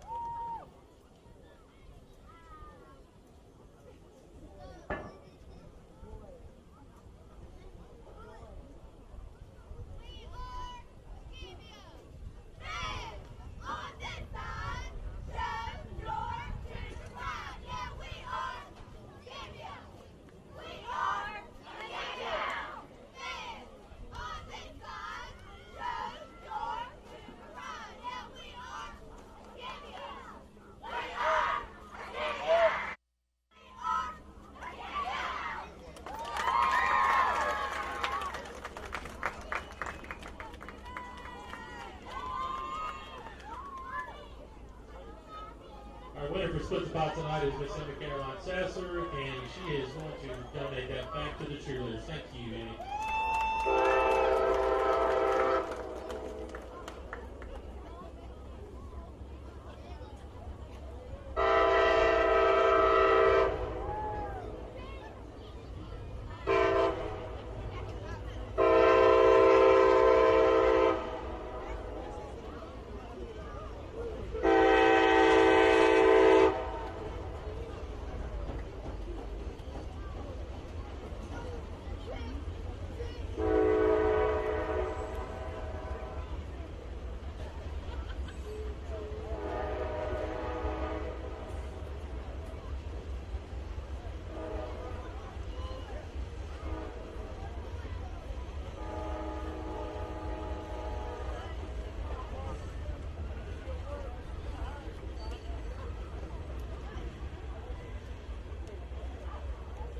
They're down there working on it, sir. So I know.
before I decide if I sell him or not.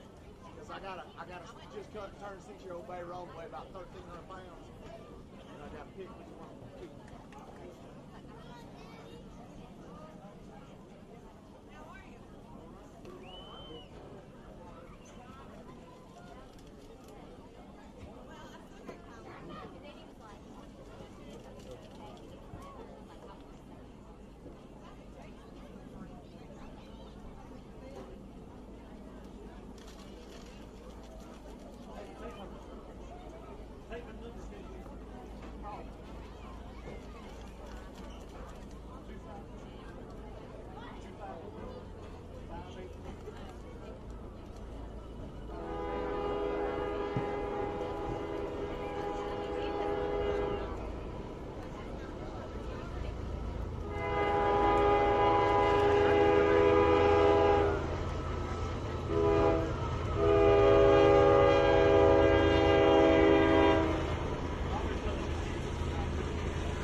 seen them, Wayne.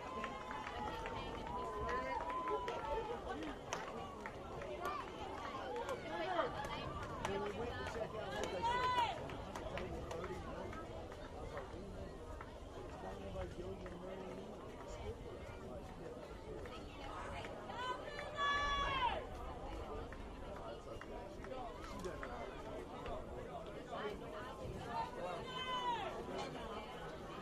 That's why the lead of 1 point for the home Cougars, 21-20. Clarke Prep will receive the opening kickoff of the second half. I have not heard anything about Clarke Prep's number 7. He was tackled out of bounds over here, or against the sideline. It was a clean tackle, but I don't know if he twisted his ankle or rattled his cage or knocked the air out of him, but he left the game and took his shoulder pads off, and maybe he was just going to get to halftime. I'm trying to see if I can pick him up on the other side over there and see where we're at. And I do see him back on the field, so number 7 is back on the field. That's good to know that he's healthy.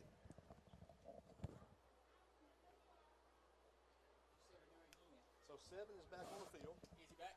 Yes, sir. 7 is, if I'm not mistaken, I see 7 on the field. Or that's just somebody else's number folded up. I couldn't tell. Nope. He's 7's on the field going back. He's going back deep to the 20-yard line. And so they've had some pretty good returns on kickoffs. So we've got, as a matter of fact, they had a touchdown on a kickoff a while ago. We've got to have outside containment. Grant Sasser has been doing the kicking, and he is trying to pin them over here about the 30-yard line, kind of a pooch pin kick to the Cougars' home side here.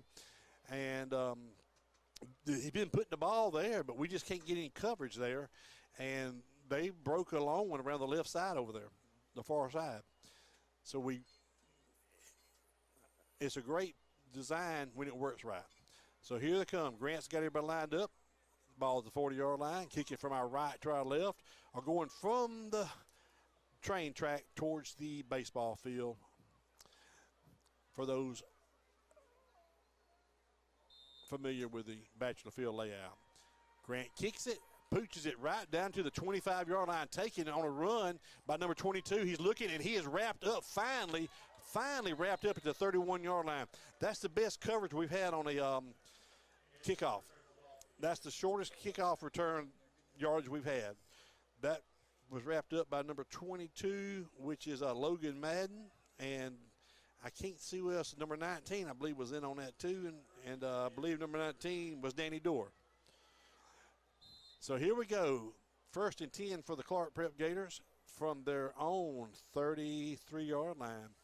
They're going to bunch to the left. Quarterback's going to set up in a pistol kind of formation with the running back to his right, and he's going to give it to he's going to keep it, and he was walled up, and he's still going to pick up 6 yards. He just stoned them. They were standing. Everybody had him walled up and standing there, and next thing you know, he goes 6 yards over the left tackle. Our defensive end just froze him there and didn't attack him, and he just stood there and said, I'll just walk over to the 6 yards over the left tackle. 2nd and 3. They give him 7 on that. So here we go. Bunch to the, here comes, we're going to have bunch to the left. The back to the left, and the quarterback's probably going to just take the ball and run to the left. No, it's a toss pitch to the left. It's a screen, and bam, he is met. Oh, yes, sir. Finally, somebody in the 7 comes up limping. He comes up, I think he came up with a cramp. That's the way he's walking and stretching like it's a cramp. So he'll be back. But that was a great tackle out there. I don't know. I think that was Luke Bell maybe. I think he's cramped. I think 7 cramped up over Coach. They stretched him on the sideline. But I'm telling you, Luke Bell, I believe it was, came up and wrapped him up high and made a great tackle. Loss of about 2 yards. So it's going to make it 3rd and 5 from their own 39-yard line. Bunch to the left. Back to the left. Quarterback's probably going to just take and sweep it. He does. And he's got a lane. He's got a 1st down plus 3 or 4 more. He's at the 48-yard line. I'm telling you, if the quarterback's got the ball and the 7's not in there, He's going to probably keep it, and when they bunch it, they're going to run it that way. If they don't put a man in motion, they're going to bunch it and run it. So 1st and 10 for the Clarke Prep Gators, visiting here at Bachelor Field on Thursday nights. You got one man to the right, everybody else bunched. Quarterback's going to take the ball, and he's going to keep it to the left side. This time we got the edge set. We had a block in the back, but we got a great tackle. Oh, we missed a tackle, but we held him up enough to get help. There was a block in the back that was uncalled, but Luke Bell, number 9, he said, hey, he's tapping his chest. He knows he should have had him for a loss, but he did hold him up enough time for the rest of the team to come and string him out for a gain of 1 yard. So 2nd and 9 for the 49. They work it uphill trying to get to the 50.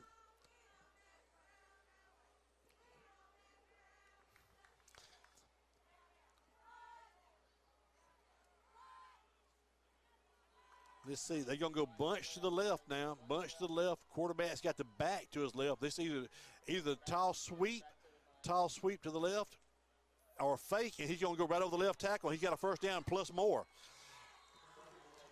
Same formation. He faked the tall sweep this time, and he just cut it up over the left tackle, left guard hole. That was a run of about 13.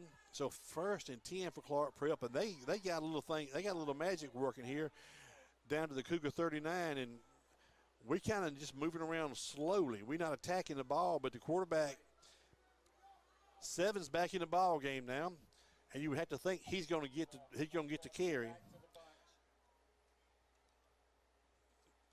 Over the left side, right side this time, and he cuts it back, and he squirts, and just keeps sliding down the field, dragging Cougars for about 5 yards after the initial contact. It's going to be first down.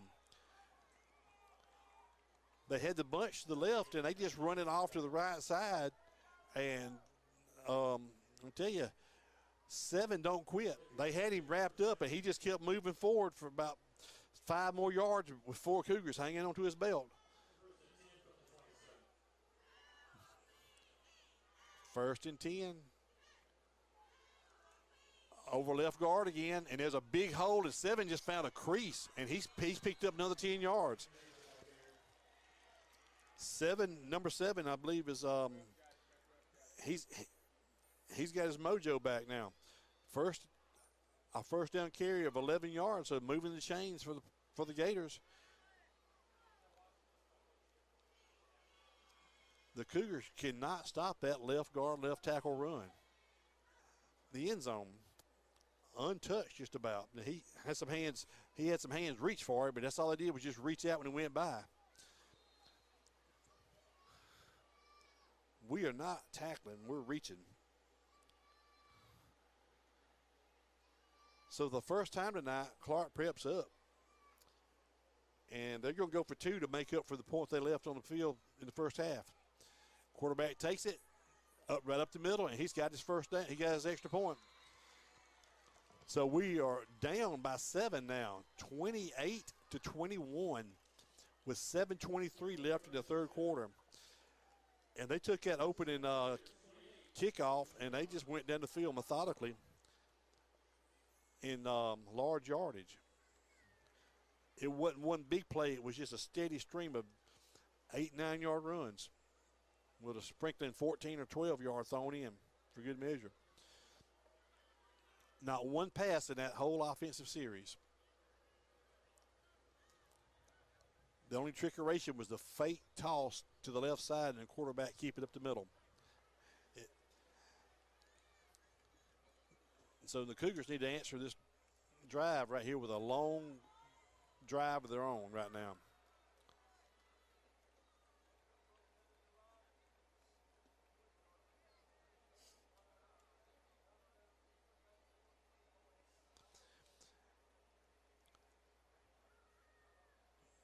They've been pooching it to about the 35-yard line, and we've been down in the ball at the 35. And it looks like we got a little different formation now. We may try to put a little return on them. It looks like they're going to slide.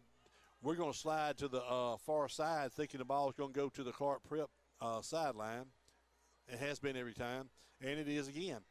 And this time I think we're going to run it Yes, we are. We're going up the middle of the field. If he'll turn it north and south, he's going east and west too much. He got the ball up to the 47-yard line, though. 44, I'm sorry. At the 44, 43-yard line. But he was trying to work way back across the field to find a seam. But we did pick up probably picked up about 12 yards from where he caught the ball. So we got the ball 1st and 10 from the 44. Going from the south to the north. Move right to your left on your radio dial.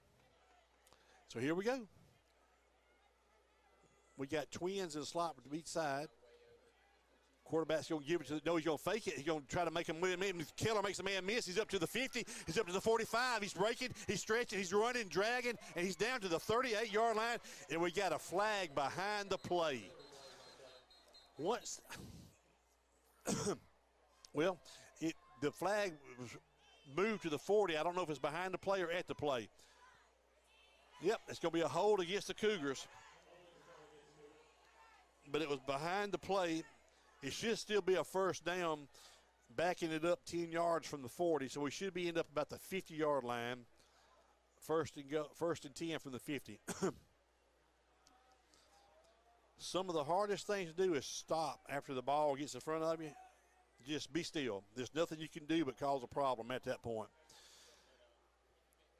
So anyway, so here we are. We did long run negated, but we did pick up about 7 yards. So it's 1st and 10 from the 50. I'm sorry. 1st and 10 from the 50 on the quarterback scramble. And we're going. Oh man, I'm gonna tell you what. He's lucky that he didn't hand the ball to the Clarke Prep guys, because when Keller gave the ball to Ty, there was 3 white jerseys standing there with him. I mean, they just lucky they didn't take the ball from him, because I mean, there was nobody blocking on that play. So here are 6.5 minutes. 6.5 minutes in the third quarter, and the Cougars are looking at a 2nd and 9 from their own 45. Quarterback takes a snap. He fakes it. He's going to hit a slant. We got a first down. We got a touchdown. We got a sprint. We got a foot race, and we're at the 5. Yes, we are in. Keller threw a laser to Quentin on a slant from the left side. Hit him in stride. He never quit moving his feet. Hit him right in the chest on a dead sprint, and it was just an angle race, and you can't catch anybody on an angle with that long of stride.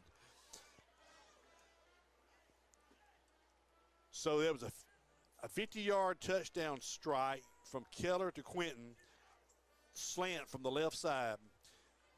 Brings the score to 27-28, waiting on the kick from Grant Sasser, 9th grader, left-footed, to tie this up. I mean, a perfect strike. Quentin never broke stride. Snap, spot, kick, and going to be good. Yes, it is. So we tied up. We are knotted up, 28-28 with 6:09 left in the third quarter. We got to find a little defense now. We need to stop them right here, make them punt. Got a little heat break, a little water break. Time to coach them up, Coach Billups.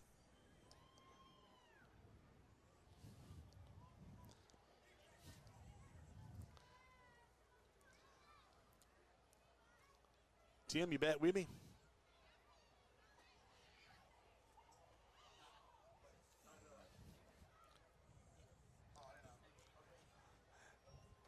I had Tim potted down back here, and he was talking to me, and he wasn't getting out. So that's why I don't need to be around the controls. You back with me, Tim Dorr? Yeah, I am sorry. Okay, sorry about that. No, you're good. Don't ever leave me in charge of turning anything on or off. No, you're good. We had a split the pot during halftime. Don't know if y'all heard it, but the winner was Emma Caroline Sasser. She won split the pot and donated it right back to the cheer squad. So that was very admirable of her. I see we got some stretching going on down on the sideline down there, trying to get some of the cramps worked out of some of the players. As they taking water, 6:09 left in the third quarter, and we are knotted up, 28-28. game started off slow, but I'm telling you what, it's been pretty doggone action-packed here ever since the middle of the second quarter. So we've got to find a defense for this run. They never even attempted to pass that last quarter, but the Cougars have got to find a little run offense too. We're living by the pass, but we've got to have a little offensive blocking and offensive running. I'm sure Coach Billups and his staff will get that worked on during the game and a whole lot more on Sunday and Monday.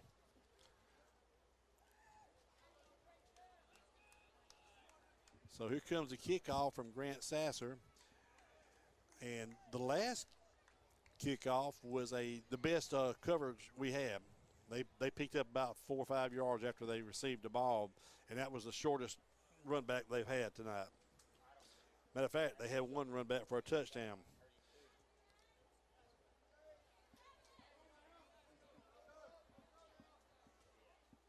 So here we go. We got the ball spotted to 40. They've got their deepest man at the 25 because we're just kind of pooch punching it, trying to pin them about the 30-yard line. We'll concede. We got a little deeper kick, taking it at the 25, but it's taken by the same back. Number 7's got it. He's got a lane. He's got no breaking away and finally brought down by number 5. They were holding on to him, and I believe number 5 finally got over to him. Who is 5? Tragan James finally was the one that stopped the whole shooting match.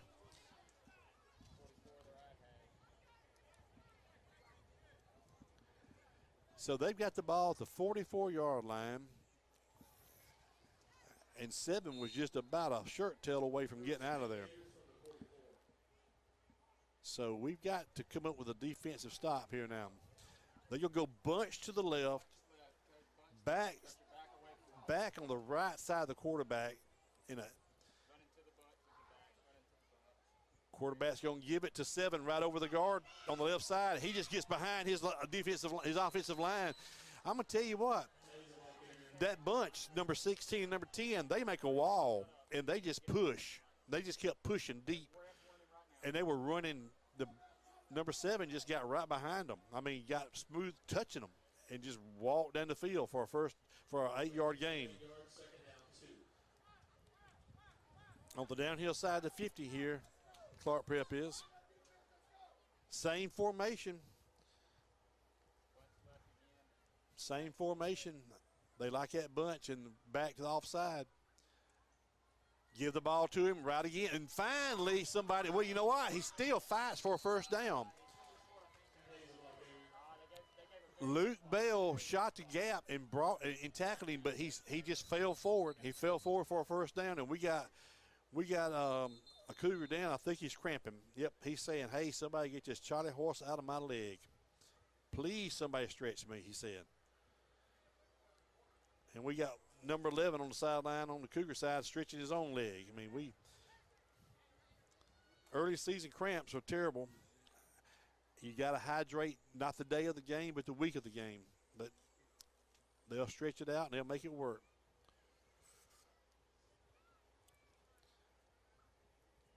So we're going to have a little timeout on the field right here for our injury. 5:05, but the Cougars and the Gators are knotted up 28 all. Clarke Prep's got a first down on the Cougar. Let's call it the Cougar 46. Ball spotted just other side of the middle of the field. 55's up on his feet now. That is Jonas McAhally.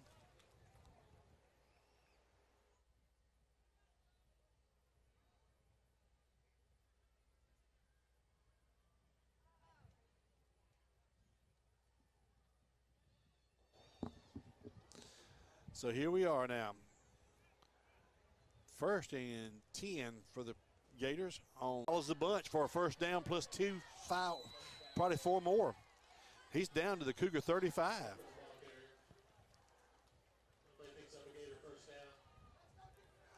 I honestly believe you could walk 9 men up in the box right now because they're not even thinking about passing the ball.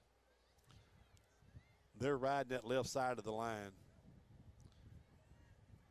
The wide receiver number 2, he can just come over here and He can come over here to it. Tall sweep left looks like the way it's set up. Nope, right over it. And he broke through the middle. He's his foot race. It is a foot race down to the 10 and tackled at the 5-yard line. Touchdown was saved by number 2. A.J. Bennett saved a touchdown. They tricked us all that time. Number 7 took it and went over the right guard. And he just found him a little crease, and he's down to the, ooh, golly, I think he's down to about the 4-yard line.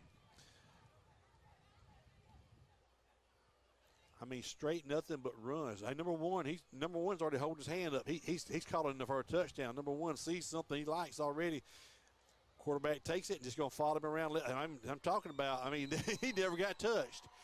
It looked like the Red Sea parted for him. I mean, it was just wide open. He run up in there waiting for somebody to hit him, and nobody touched him. And the quarterback can't believe it either. So Clarke Prep hangs another 6 on the Cougars here, 34-28, waiting for the extra point. And we got a Cougar down, cramping or holding his his left shoulder. I don't know if we got a shoulder issue or what, but they're looking at his left shoulder right now. One of our big boys.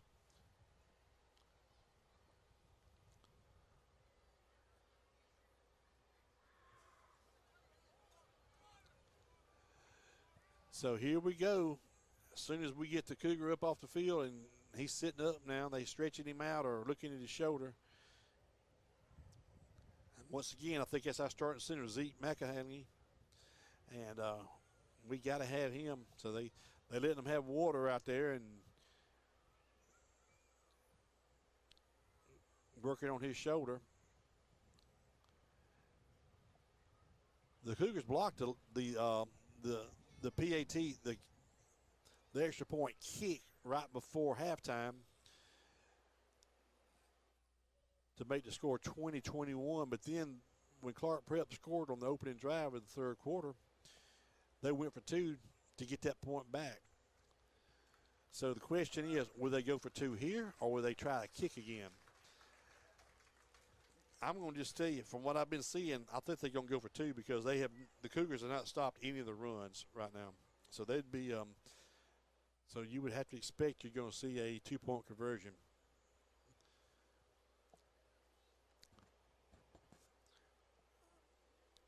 And no, sir, they're lining up for a kick. So good for them. They're going to line up and try to make it a 7-point game instead of an 8-point game, and I hope the Cougars can block it and make it a 6-point game. Because we've been in the backfield every kick, and we finally blocked that third kick. Let's see what we can do on the fourth kick here. Snap, spot, and, oh, man, he ain't blocking that one. He kicked that one, slam over to the neighborhood there. I mean, that was the best kick I've seen all night from either team. Have velocity and height. So 28-35 with 3:49 left in the third quarter, and the Cougars need to hold their heads up and fight through this. We're not out of this ball game. We just got to score and stop them from scoring. If we can just stop that run for one series, we'll be all right.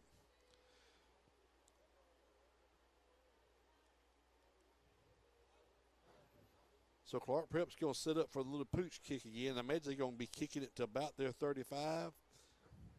Of the Cougars 35 is about where the ball's been going to. And maybe Coach Billups is seeing something, and maybe we're going to put in a little bit of a return. We've moved some people around now. 5 on the front, 3 on the short, and then 2-1 deep. Ball being spotted at the midfield 40-yard line.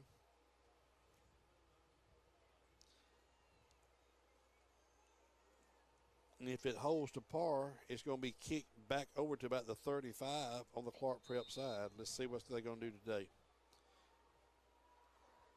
Whistle, and yep, kicked it, pushed it this time right to the 35, and the ball's fumbled around. That is why the coaches tell the up backs to just feel the ball and go to a knee, because they get their eyes looking forward sometime and they don't feel the ball cleanly. But we caught a break, got the ball at the 40-yard line. So we got 1st and 10 from the 40. No harm, no foul, about where we'd ended up anyway if we'd have just fair caught it.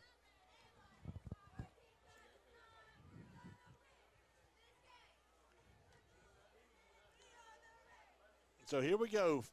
1st and 10 from the 40. Quentin out here by himself with the man in his face, but they got a cornerback, a safety shading towards him. We got 3 to the other side that's man on man. And we should have offsides. It sure looked like he crossed that line. Keller asks for it. It's a quarterback draw. He breaks through and I'm talking about he got hit right in the face mask. I mean, right in the kisser. He had a quarterback draw working, and the linebacker said, I have none of that, for about a foot gain. Hit him right in the mouth. 2nd and a long 9. We got receivers split 3 to the right, 1 to the left, and they're shading towards Quentin on that slant, and we're going to go to a spot pass. Oh, we just did not run, and we have a chop block. I think we're going to have a chop block on the line. Everybody blocked down, and I think we're going to have an illegal or engaged chop block. Somebody was hitting high and somebody hit low at the same time. But we had like a tunnel screen working out there, and it did not, and the receiver just didn't secure the ball, but it wouldn't matter anyway. There was a flag on the illegal block and on the line of scrimmage.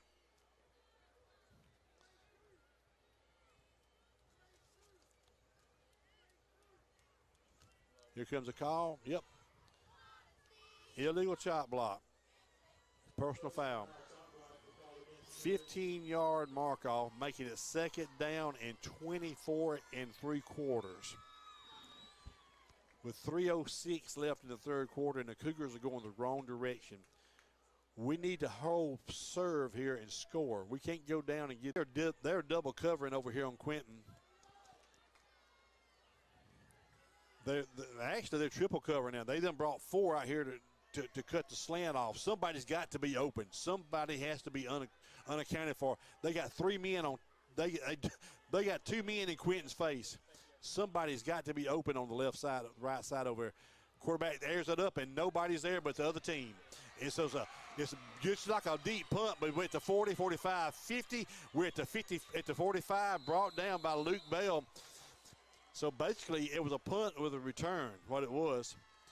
So Clarke Prep takes over at the Cougar 45 after just a breakdown in pass route running right there. Keller threw it up, and nobody was there except Clarke Prep. They're playing deep over the top, and everybody's in somebody's face. Coach going to coach them up here with 2:47 left in the 3rd quarter. Don't need to lose our heads here, Cougars. We need to just stay cool and just work through it. We need a turnover.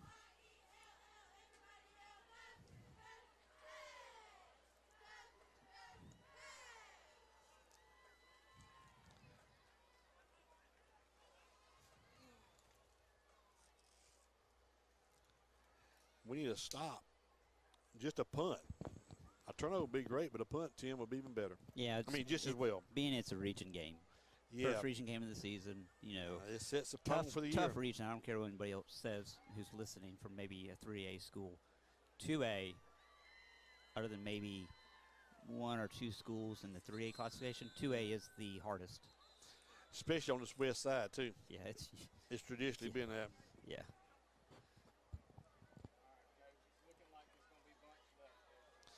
But So the season's not over. Oh, no. Outcome, But this sets your tone right here, and it makes you believe, or doubt sometimes. But I think so. We're gonna have a bunch left, and they love that formation. This wide receiver number 2, he could come sit up here with me right now because he is a non-factor in the ball game. Let me give him a headset. I mean, he's a non-factor. He's just what he's doing. He's just taking up space, making them legal on the line. Bunch to the left. Quarterback's got the running back to his left. You're going to hand it to him over the right side. And once again, we just miffed on the tackle. And man, 7 lowered his shoulder, and he ended up picking up about 4 yards over number 4's back. we just reaching for him. And when we engage him, he's just pushing on us and pushing on us. So that was a first down run of about 7 yards, making it 2nd and 3 from the Cougar 38-yard line. We have got to find a defensive stop here. Bunch to your left, you got your back to your right of your quarterback. You would think that he's going to give it to him over the right side, left side, and he does. And there he goes, boogity, and he's, well, first time he got stopped for a short game. He picked up 2, he needed 3, he picked up 2.5, I think. So 3rd down plus a little bit. Flag It's going to be close, and it might have a flag. We do have a flag, and it may be a hold against the Clarke Prep. It's right in the middle of where the scrum was. And they're pointing towards Clarke Prep, and let's see what they're saying.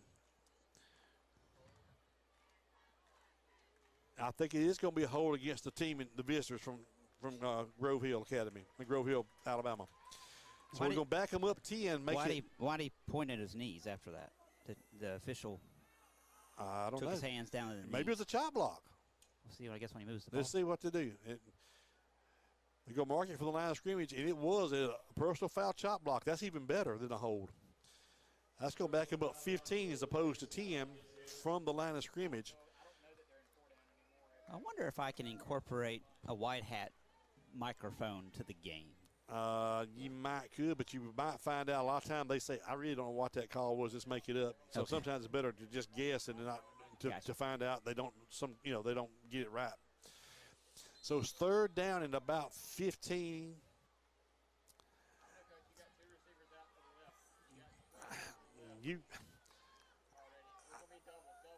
Now let's see what they're doing.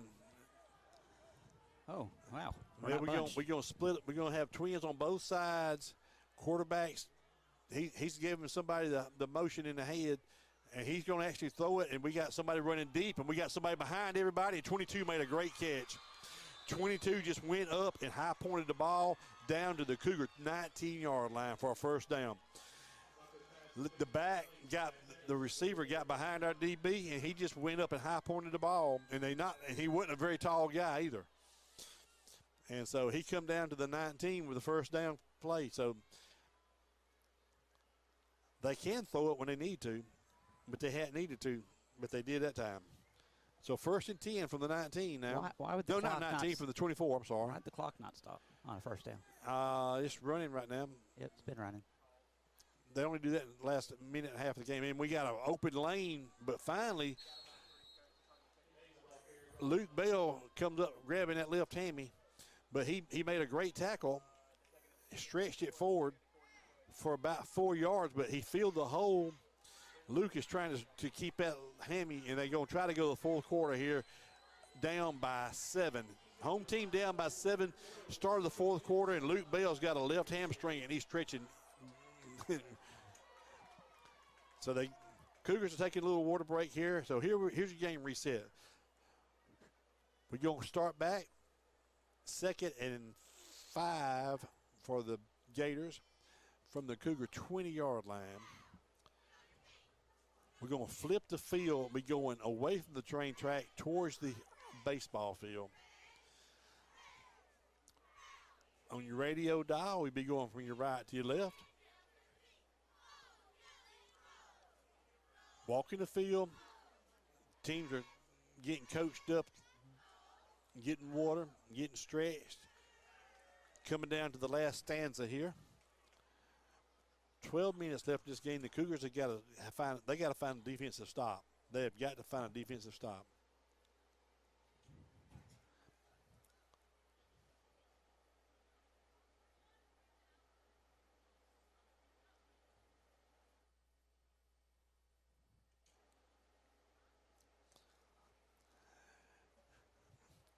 I don't know how long they give them on these quarter breaks, but first part of the year, I reckon no different than having a water break. So we know we're going to have them halfway through the 4th quarter. We'll have a break for the water.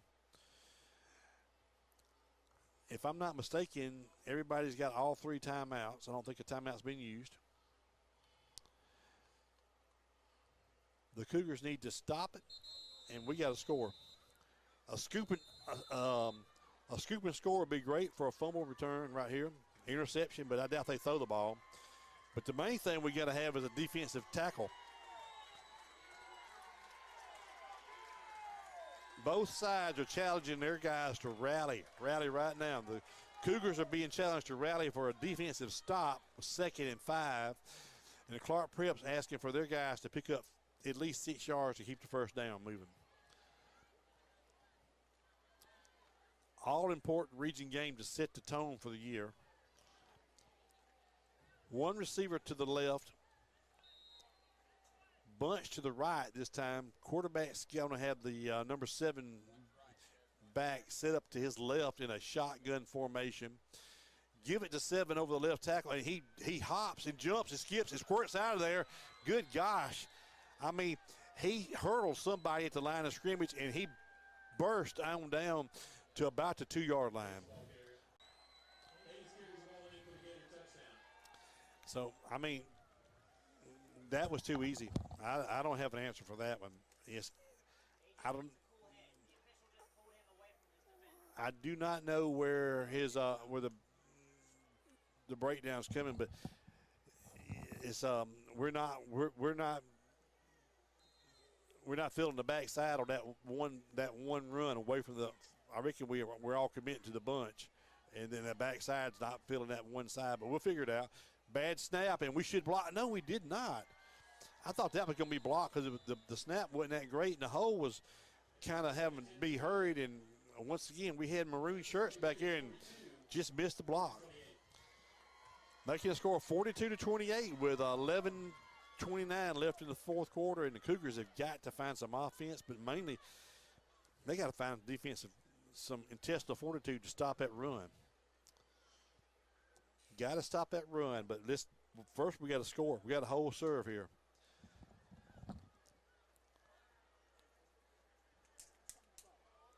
So get ready for the pooch kick back to the 35-yard line. And let's just make sure we handle it cleanly and make sure we get a good – we want to start the ball about the 40. If we can get the ball about the 35 or 40, short field it, but we do not want to mishandle this ball and let them recover it.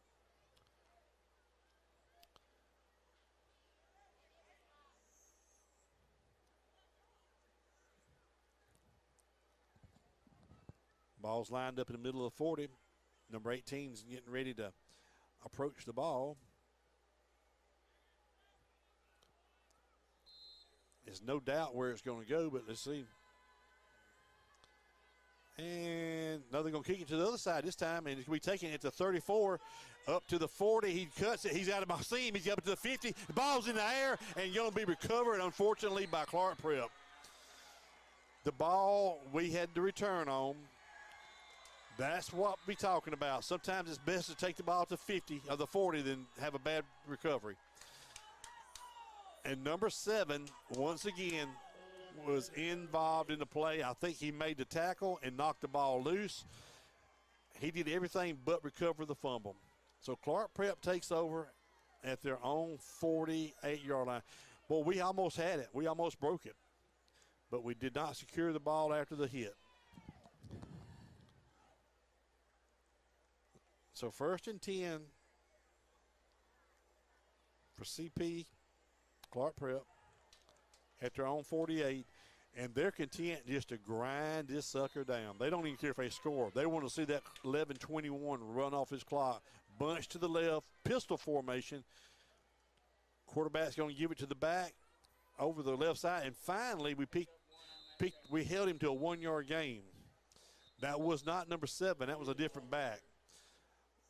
But same formation, and we held him to a 1-yard gain.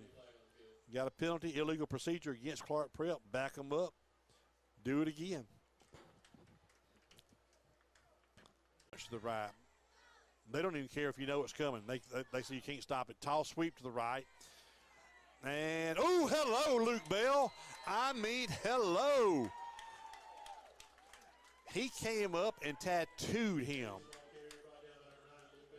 I mean, that is how you got to sting 7 now. I'm going to tell you what. He said, I don't know what that was, but I don't want to run that play again, Coach. That's the best lick we put on anybody tonight right there. Luke filled the hole and squared up with him and made a hard man-sized tackle. Almost decapitated him. You folks up there in Connecticut Academy took his head off. All right, here we go. 2nd and 15. We'll give you a yard for the lick. 2nd and 14. Same formation, pistol formation this time. Quarterback's just going to give it to him over the left side. And in the backfield, finally, we made a defensive stop. Lost a yardage. Lost a yard, making it 3rd and 15 now. Back to the 43. Number 3, the quarterback, Keller Costin, got in there and wrapped him up and held on till his friends got there with him. So you're looking at 3rd and 15.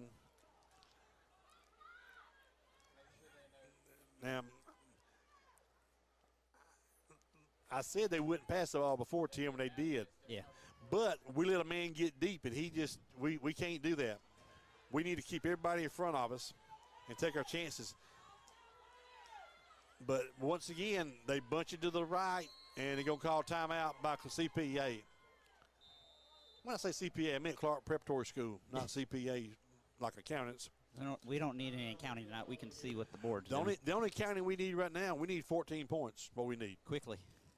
I mean, it was 11:34 when they got the ball over. I know.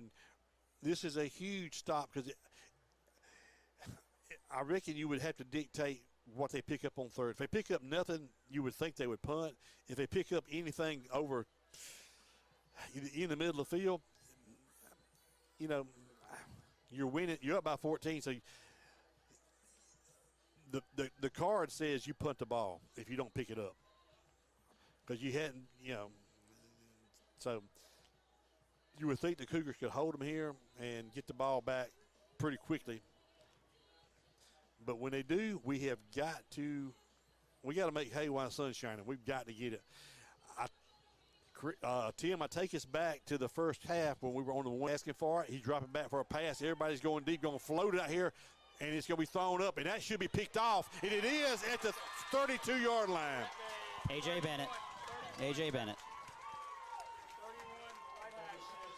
Number seven, Y. McNeil made a great break on the ball. Y. McNeil, my bad. Y. McNeil break, and so Cougars, you know what? It's just about like a punt, but the biggest thing, you save time. There was no time run off on that play hardly. So Cougars take over now. Did that put a little energy into your system? Hope so. 1st and 10 from the Cougars from their own 32 after the interception. We're going to have twins split. We're going to have a slot receiver and one receiver split out wide. They got Quentin doubled up out there. We're going to give it to the running back up the middle, and he is met hard by number 7, but fall forward for about 3 yards up to the 35. 7 is a ball player. He's done everything. He may even drove the bus here. I don't know. But he's done everything they've asked for him. He's run it. He's caught it. He's pitched it. He's tackled. He may even drive the bus home. I don't know. But he's been there, answered anything the Cougars have. Dropping deep, little slant over to number 5. He catches the ball on the rebound, makes a man miss, turns up the field, runs backwards, cuts. He's up to the 50, he's up to the 45, and he is fighting down to about the 46-yard. He caught the ball crossing on a juggling the catch, run across, and then revert, kind of backtracked a little bit, bought some time, and ended up at the 47-yard line or 46 of Clarke Prep. 1st and 10, clock is running with 8:30. The new system now, clocks run even after first downs to the last 2 minutes of the half. So we got trips to the right, and we just threw a slant and over, oh my goodness, right through Quentin's hands. The ball was a little high, but he had the play he wanted, and it happened so quick he didn't have time to adjust. The ball was a little high. Catchable, but hot. We had him on a slant. He was between the deep man and the cover man in his face. Trips to the right, single receiver to the left. Shotgun formation with the back to the right of Keller. Quarterback's asking for it, dropping, looking right down the middle of the field, and we're going to go. Oh, we might have a little shoulder tug there. He had his hand on the receiver's shoulder, and we're going to fake it, and we're going to throw it. And it's tip play. Luke Bell's got the ball up to the 40. Luke's got the sideline. Luke is sprinting. Great block by number 19 by not blocking. Running interference down the sideline. Luke took a little 4-yard pass, fought through an arm tackle, and sprinted down the sideline. But the best play of the day was made by the receiver, number 19. I believe it was 19. Who was that?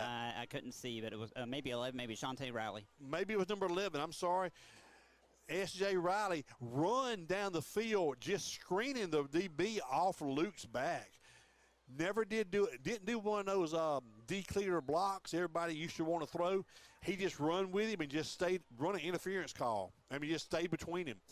So that brings the ball game with them. Oh, we got a bad snap. We got a kick. And you kidding me? Did that get through there? It did. That ball was spotted with a holder squatting. He wasn't even squatting down. He was bending over. The snap came, and he just put the ball on the ground, and Sasser never bobbled and kicked it through. It was a terrible spot, but it was a great hold, and it worked. Sometimes you want to be lucky than good, and I'm telling you what, we were both. We were good and lucky on that play.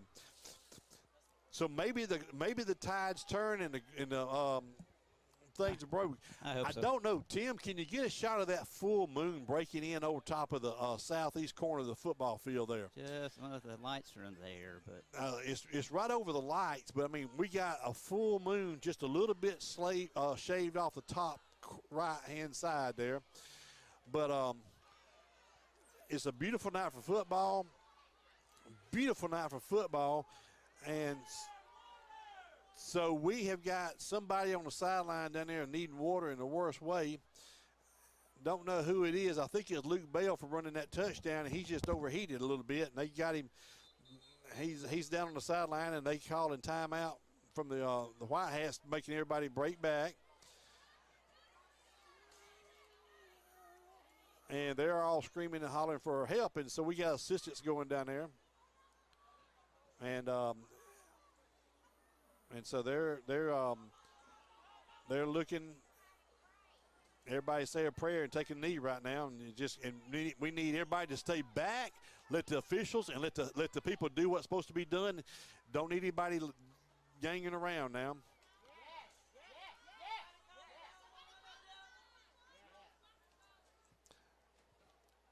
So I think it's just everybody's emotions are very high right now, and we're going to just take a knee and take a little time and let the people that know what to do what they're supposed to do. And in the big picture, it's just a ball game. We worried about the young man's health now, and I'm just thinking it was one of the Cougars. His numbers are off. They're trying to cool him off. It's a hot night. It's the first game, and they're working on stuff. We got people moving. Everybody's moving and doing what they know to do best.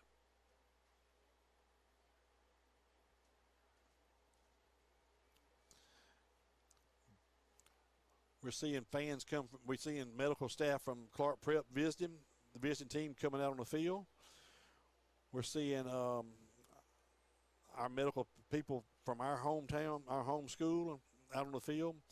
And I'm sure the young man's in really good hands for the people that are here, and they're working on him, and they're trying to figure out the best way to help him. So we're going to take a break right here and just say a prayer.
Okay, folks, for those who's still with us or tuning in, tell you what, give you a little reset here. We have a medical situation with one of the players on the sideline, and so game has been suspended or stopped, and they're working on him and just to transport him to the hospital.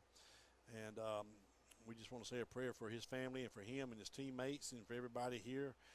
And just want to let y'all know what's going on. And so let's just, in the big picture, it's a ball game. We're worried about the young man's health and his family and his teammates right now.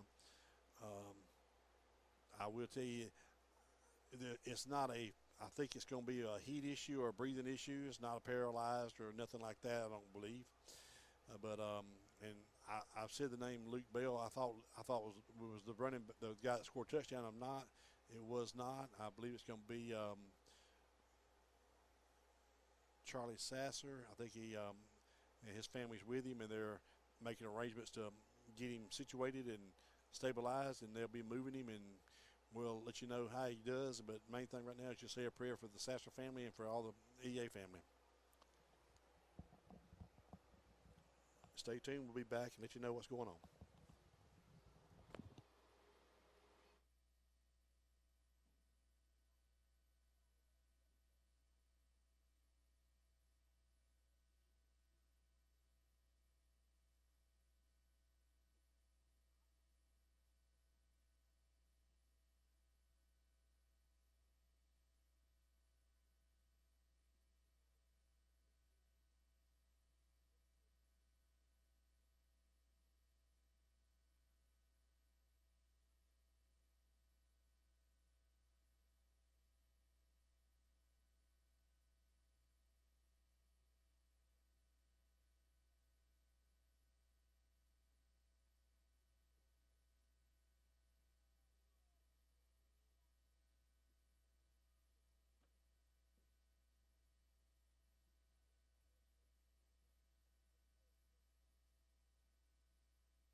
Okay, folks, we're back in live in action here, and number 7 got the ball, and he run the ball back to about the 40-yard line.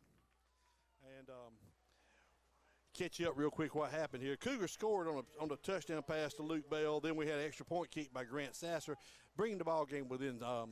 Number 7 takes the ball and goes over right guard, and he has got almost a first down. He's down about 9-yard gain, down to about the 49 for Clarke Prep. So he's a little bit shy of the first down, be second in about a yard or foot, basically. Cougars need to make a stop right here. The last time we made a stop, we intercepted a pass, and then we went down the field for a touchdown. So 2nd and 1 from the 48. Cougars need to stop right now, figure out some way to shake off what they just went through and use it as a spark to play up right here. Got trips to the right, one man to the left in a single setback to the right of the quarterback. Quarterback gives it to the back over left side, and he is going to be lost a yard. Yes, he is. 57 would be Zeke McElhaney. He put the old tackle on. We got 7 on one side of the back to the right of the quarterback. Quarterback's got the bunch to the right. Quarterback's going to be a sweep, and right up the middle, and it's going to be a first down. He got it by a foot, maybe a yard at the most. I thought we had a little penetration, thought we had him shut down in there. And so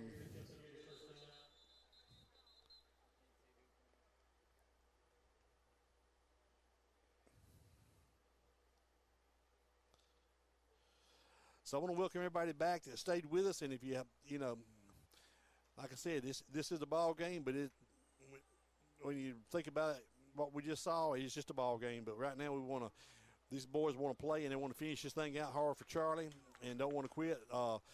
Quarterback Keller is being walked off the field. He took a little lick there. We need to keep him healthy and well.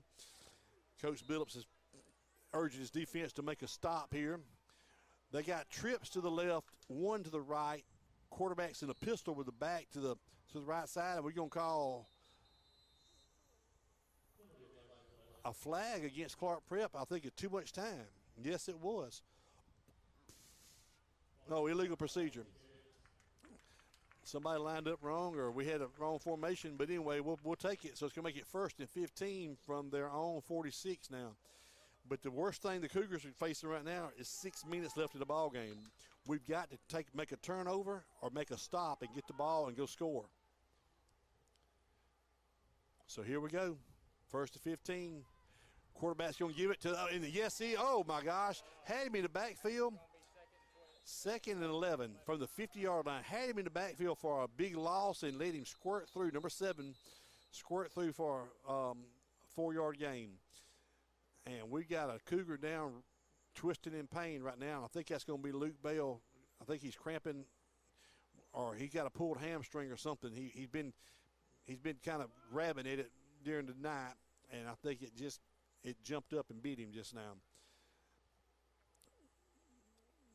Coach Billups is looking at him and talking to him, and he's looking at his left leg. He hadn't moved it at all, and that's the one he's been grabbing at, his hamstring. And I don't know if it's tweaked or if it's cramped.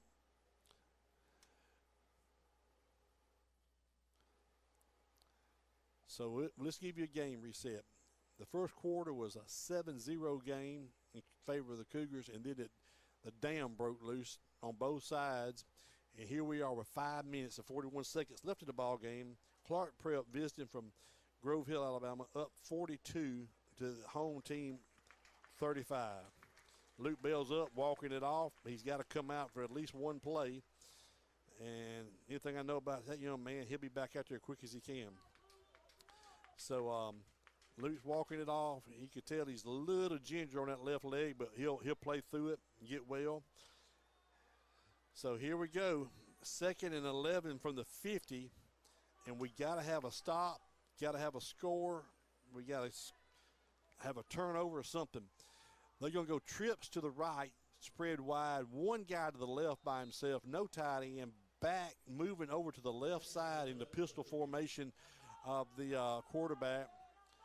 Going to give it to him right up the middle, and bam, you know what? He breaks out there, and he's gone.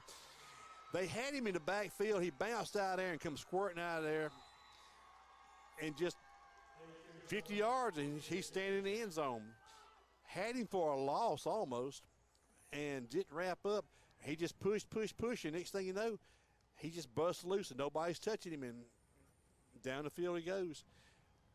I'm not saying it's impossible, but it's going to be a steep climb right now. Making the score now, 13-point game, waiting on the extra point. Sure be nice to block this one and then have to just score and kick it. So here we go. Lining up the extra point. Low snap. And just, we back there, but just like we just didn't quite get our hands on it. Didn't want it. Didn't get there fast enough. 14-point game with 5:25 left here at Bachelor Field. Cougars need to score about 14 points to keep it into OT, but they got 5 minutes and 25 seconds left. And you can get ready for the 35-yard pooch kick. Last time we had a pretty good return, but we fumbled the ball after we made it over about the 48-yard line. So we've got to secure the ball. We've got to secure the ball. Even if we start at the 30 or the 40, it's better than fumbling it at the 50.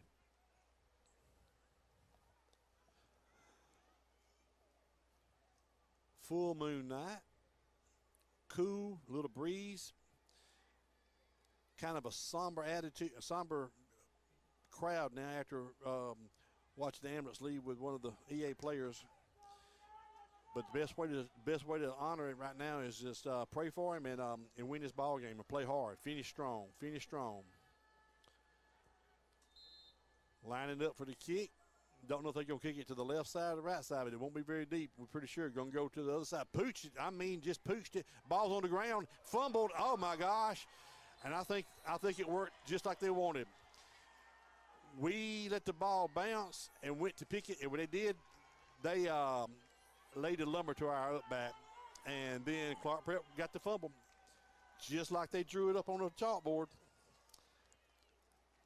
It's sort of like a shortstop waiting on the ball. You can't wait for it to take that hop. You got to go get it.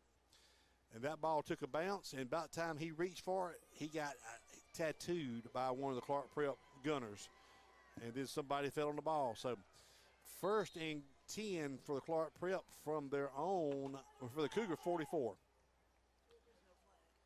Not how you wanted to finish right now. But bunch to the right, pistol formation.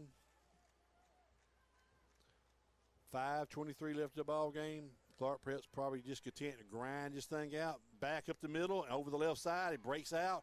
He's still pushing forward, and he is up to the 34-yard line. I'm telling you, 7 don't go down when you touch him.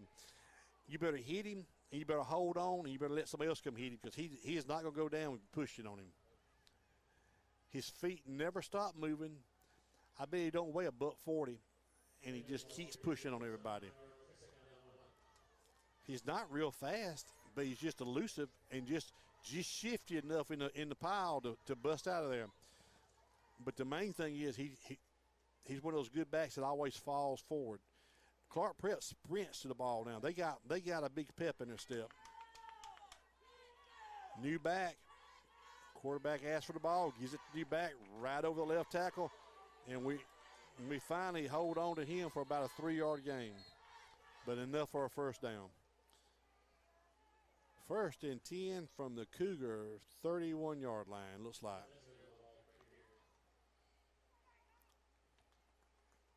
We got a flag down. Maybe it was going to be holding, or it's going to be against Clarke Prep. Usually when it's in the middle of the pile on the line, it's on the offense. We got illegal chop block, personal foul. Long step off of 15. You're going to make it, let's see, 2nd down, and let's call it 16 yards. 2nd and 16.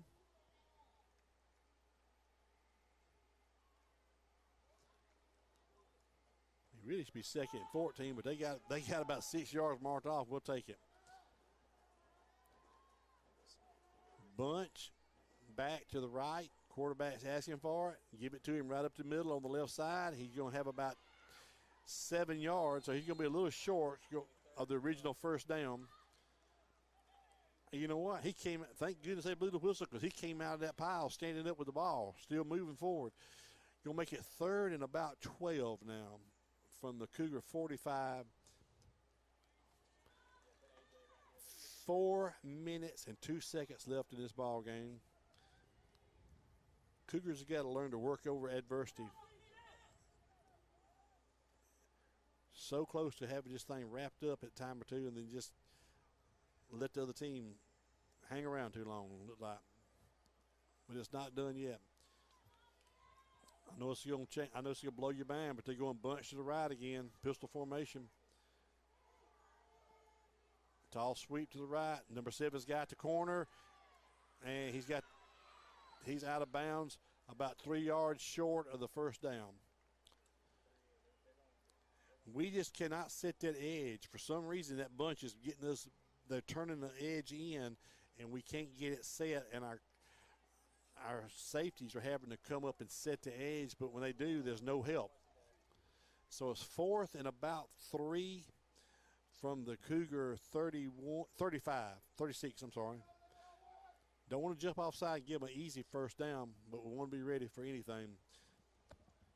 Clock is running at 3:19. Out of bounds, stop the play.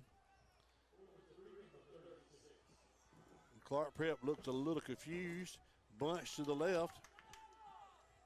We are really kind of a different, and we got timeout called by Clarke Prep. They had 2 to the left, and they had a slot man to the right, but he looked like he was not really sure if he was supposed to be on that side or not. And there was going to be a toss pitch to the back to the left side, but one of their blockers was on the slot side. Wind picking up a little bit, overcast, blocking out the full moon. As soon as we get a report on Mr. Sasser, we'll relay that on to you. I imagine a lot of y'all will probably know before we know.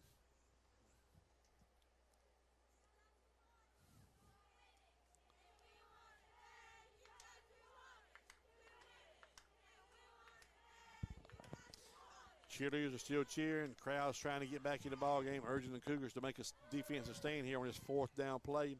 3:19 left in the ball game. I've thoroughly enjoyed coming back and calling this game tonight, and hope I get re-invited back. You're invited next week. You want to travel to Banks in Montgomery with me. But you know, my contract I secured with the headmaster Kirk said home games only with 1 travel away game of my choosing, and I choose Patrician. Gotcha. Let's see what we got here. We got offsides by the Cougars, I'm afraid. No, he didn't. They didn't call it. He just jumped up. He didn't cross the line, thank goodness.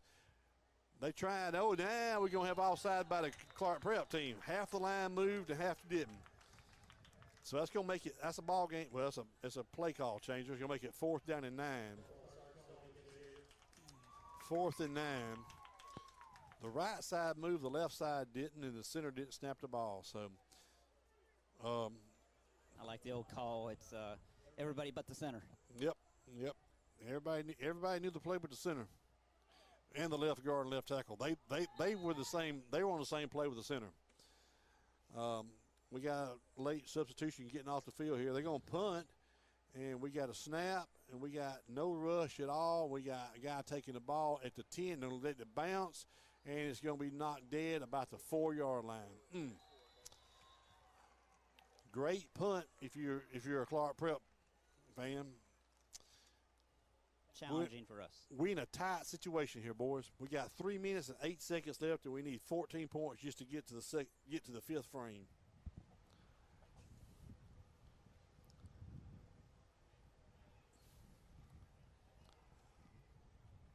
I want to thank everybody. Boy, I tell you what, as dry as it's been, the field looks in really good shape.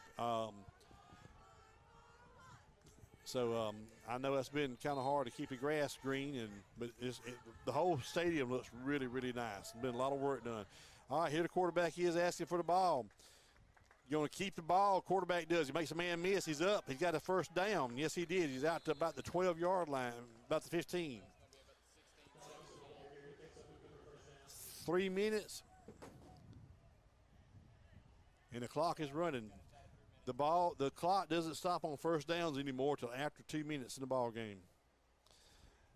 Luke Bell easing out here on his trip session, very gingerly on that left leg. Quarterback's getting the ball, getting the play, asking for the ball, snap, going to throw it deep. Got a man right down the middle, and it's going to be intercepted by number 22. Second one of the night for him. Second one of the night for him. Keller just threw it up, and 22 just made a play on it. So with 2 minutes and 31 seconds, it looks like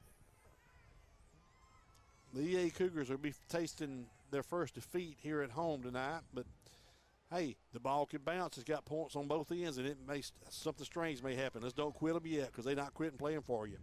Hard and stop for about 1.5 yard gain.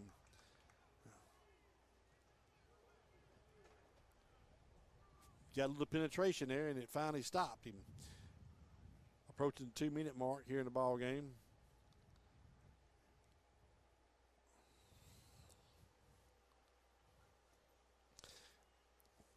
Great to see a bunch of familiar faces here tonight. Some of them I maybe remember their names, but nice to meet some new friends, make new friends, and visit with some old ones tonight. Looking forward to y'all want to come out and spend a good night of football. Come on up to Escambia Academy and watch them. And here number 7 goes boogity boogity, and he's going to be dragging people, and he's still not down, and he's still not down, and down to the 24-yard line. It looked like one time one of the Cougars thought he was going to go down and kind of turned him loose, and he just said, no, I'll just keep running for about 6-7 more yards. And that he did. So first down, ball on the 24, clock at 1:28, and I think you're probably going to see the old victory formation kneel here in a second. One snap, and I think the ball game's over. They'll snap this ball less than, yep, there they go. And they're dropping 22 back as a safety guy. And that's what we're going to do. We're just going to go to the kneel formation. Quarterback asks for it, and down he goes, and that's going to be your ball game. 59 seconds left. Don't have to snap it again. And they'll hit Clarke Prep a drive, make the drive back to Grove Hill, Alabama. Now all our concerns and attention turns towards Charlie Sasser and his health. And the coaching staff at EA they're going to make them snap it one more time. Watching the play clock, and here comes the snap. And down goes the ball. Well, here comes the snap, maybe. Just snap it. I don't know if they're going to snap it or take a penalty, but snap and down, and it's a ball game. All right. Your final score, 49 for Clarke Prep. Escambia Academy Cougars, 35. Next week, the Cougars will be on the road to Banks Academy. And I'm sure that the broadcast will be there. I don't know who's going to be calling it. But we will, y'all please say a prayer for the Sasser family and Charlie and Miss Bobby and Clint and Grant, Emma Caroline and Anna Catherine and Jordan. But mainly for the doctors and the nurses and the emergency room staff that's taking care of Charlie.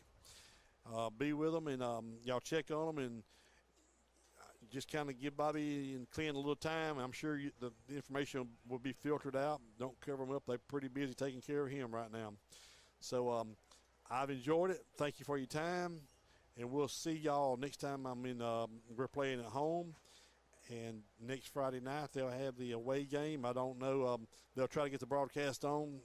It's all questionable to the internet access they have. So thank you for your time. We've enjoyed it, and God bless you, and go Cougars. Go Cougars.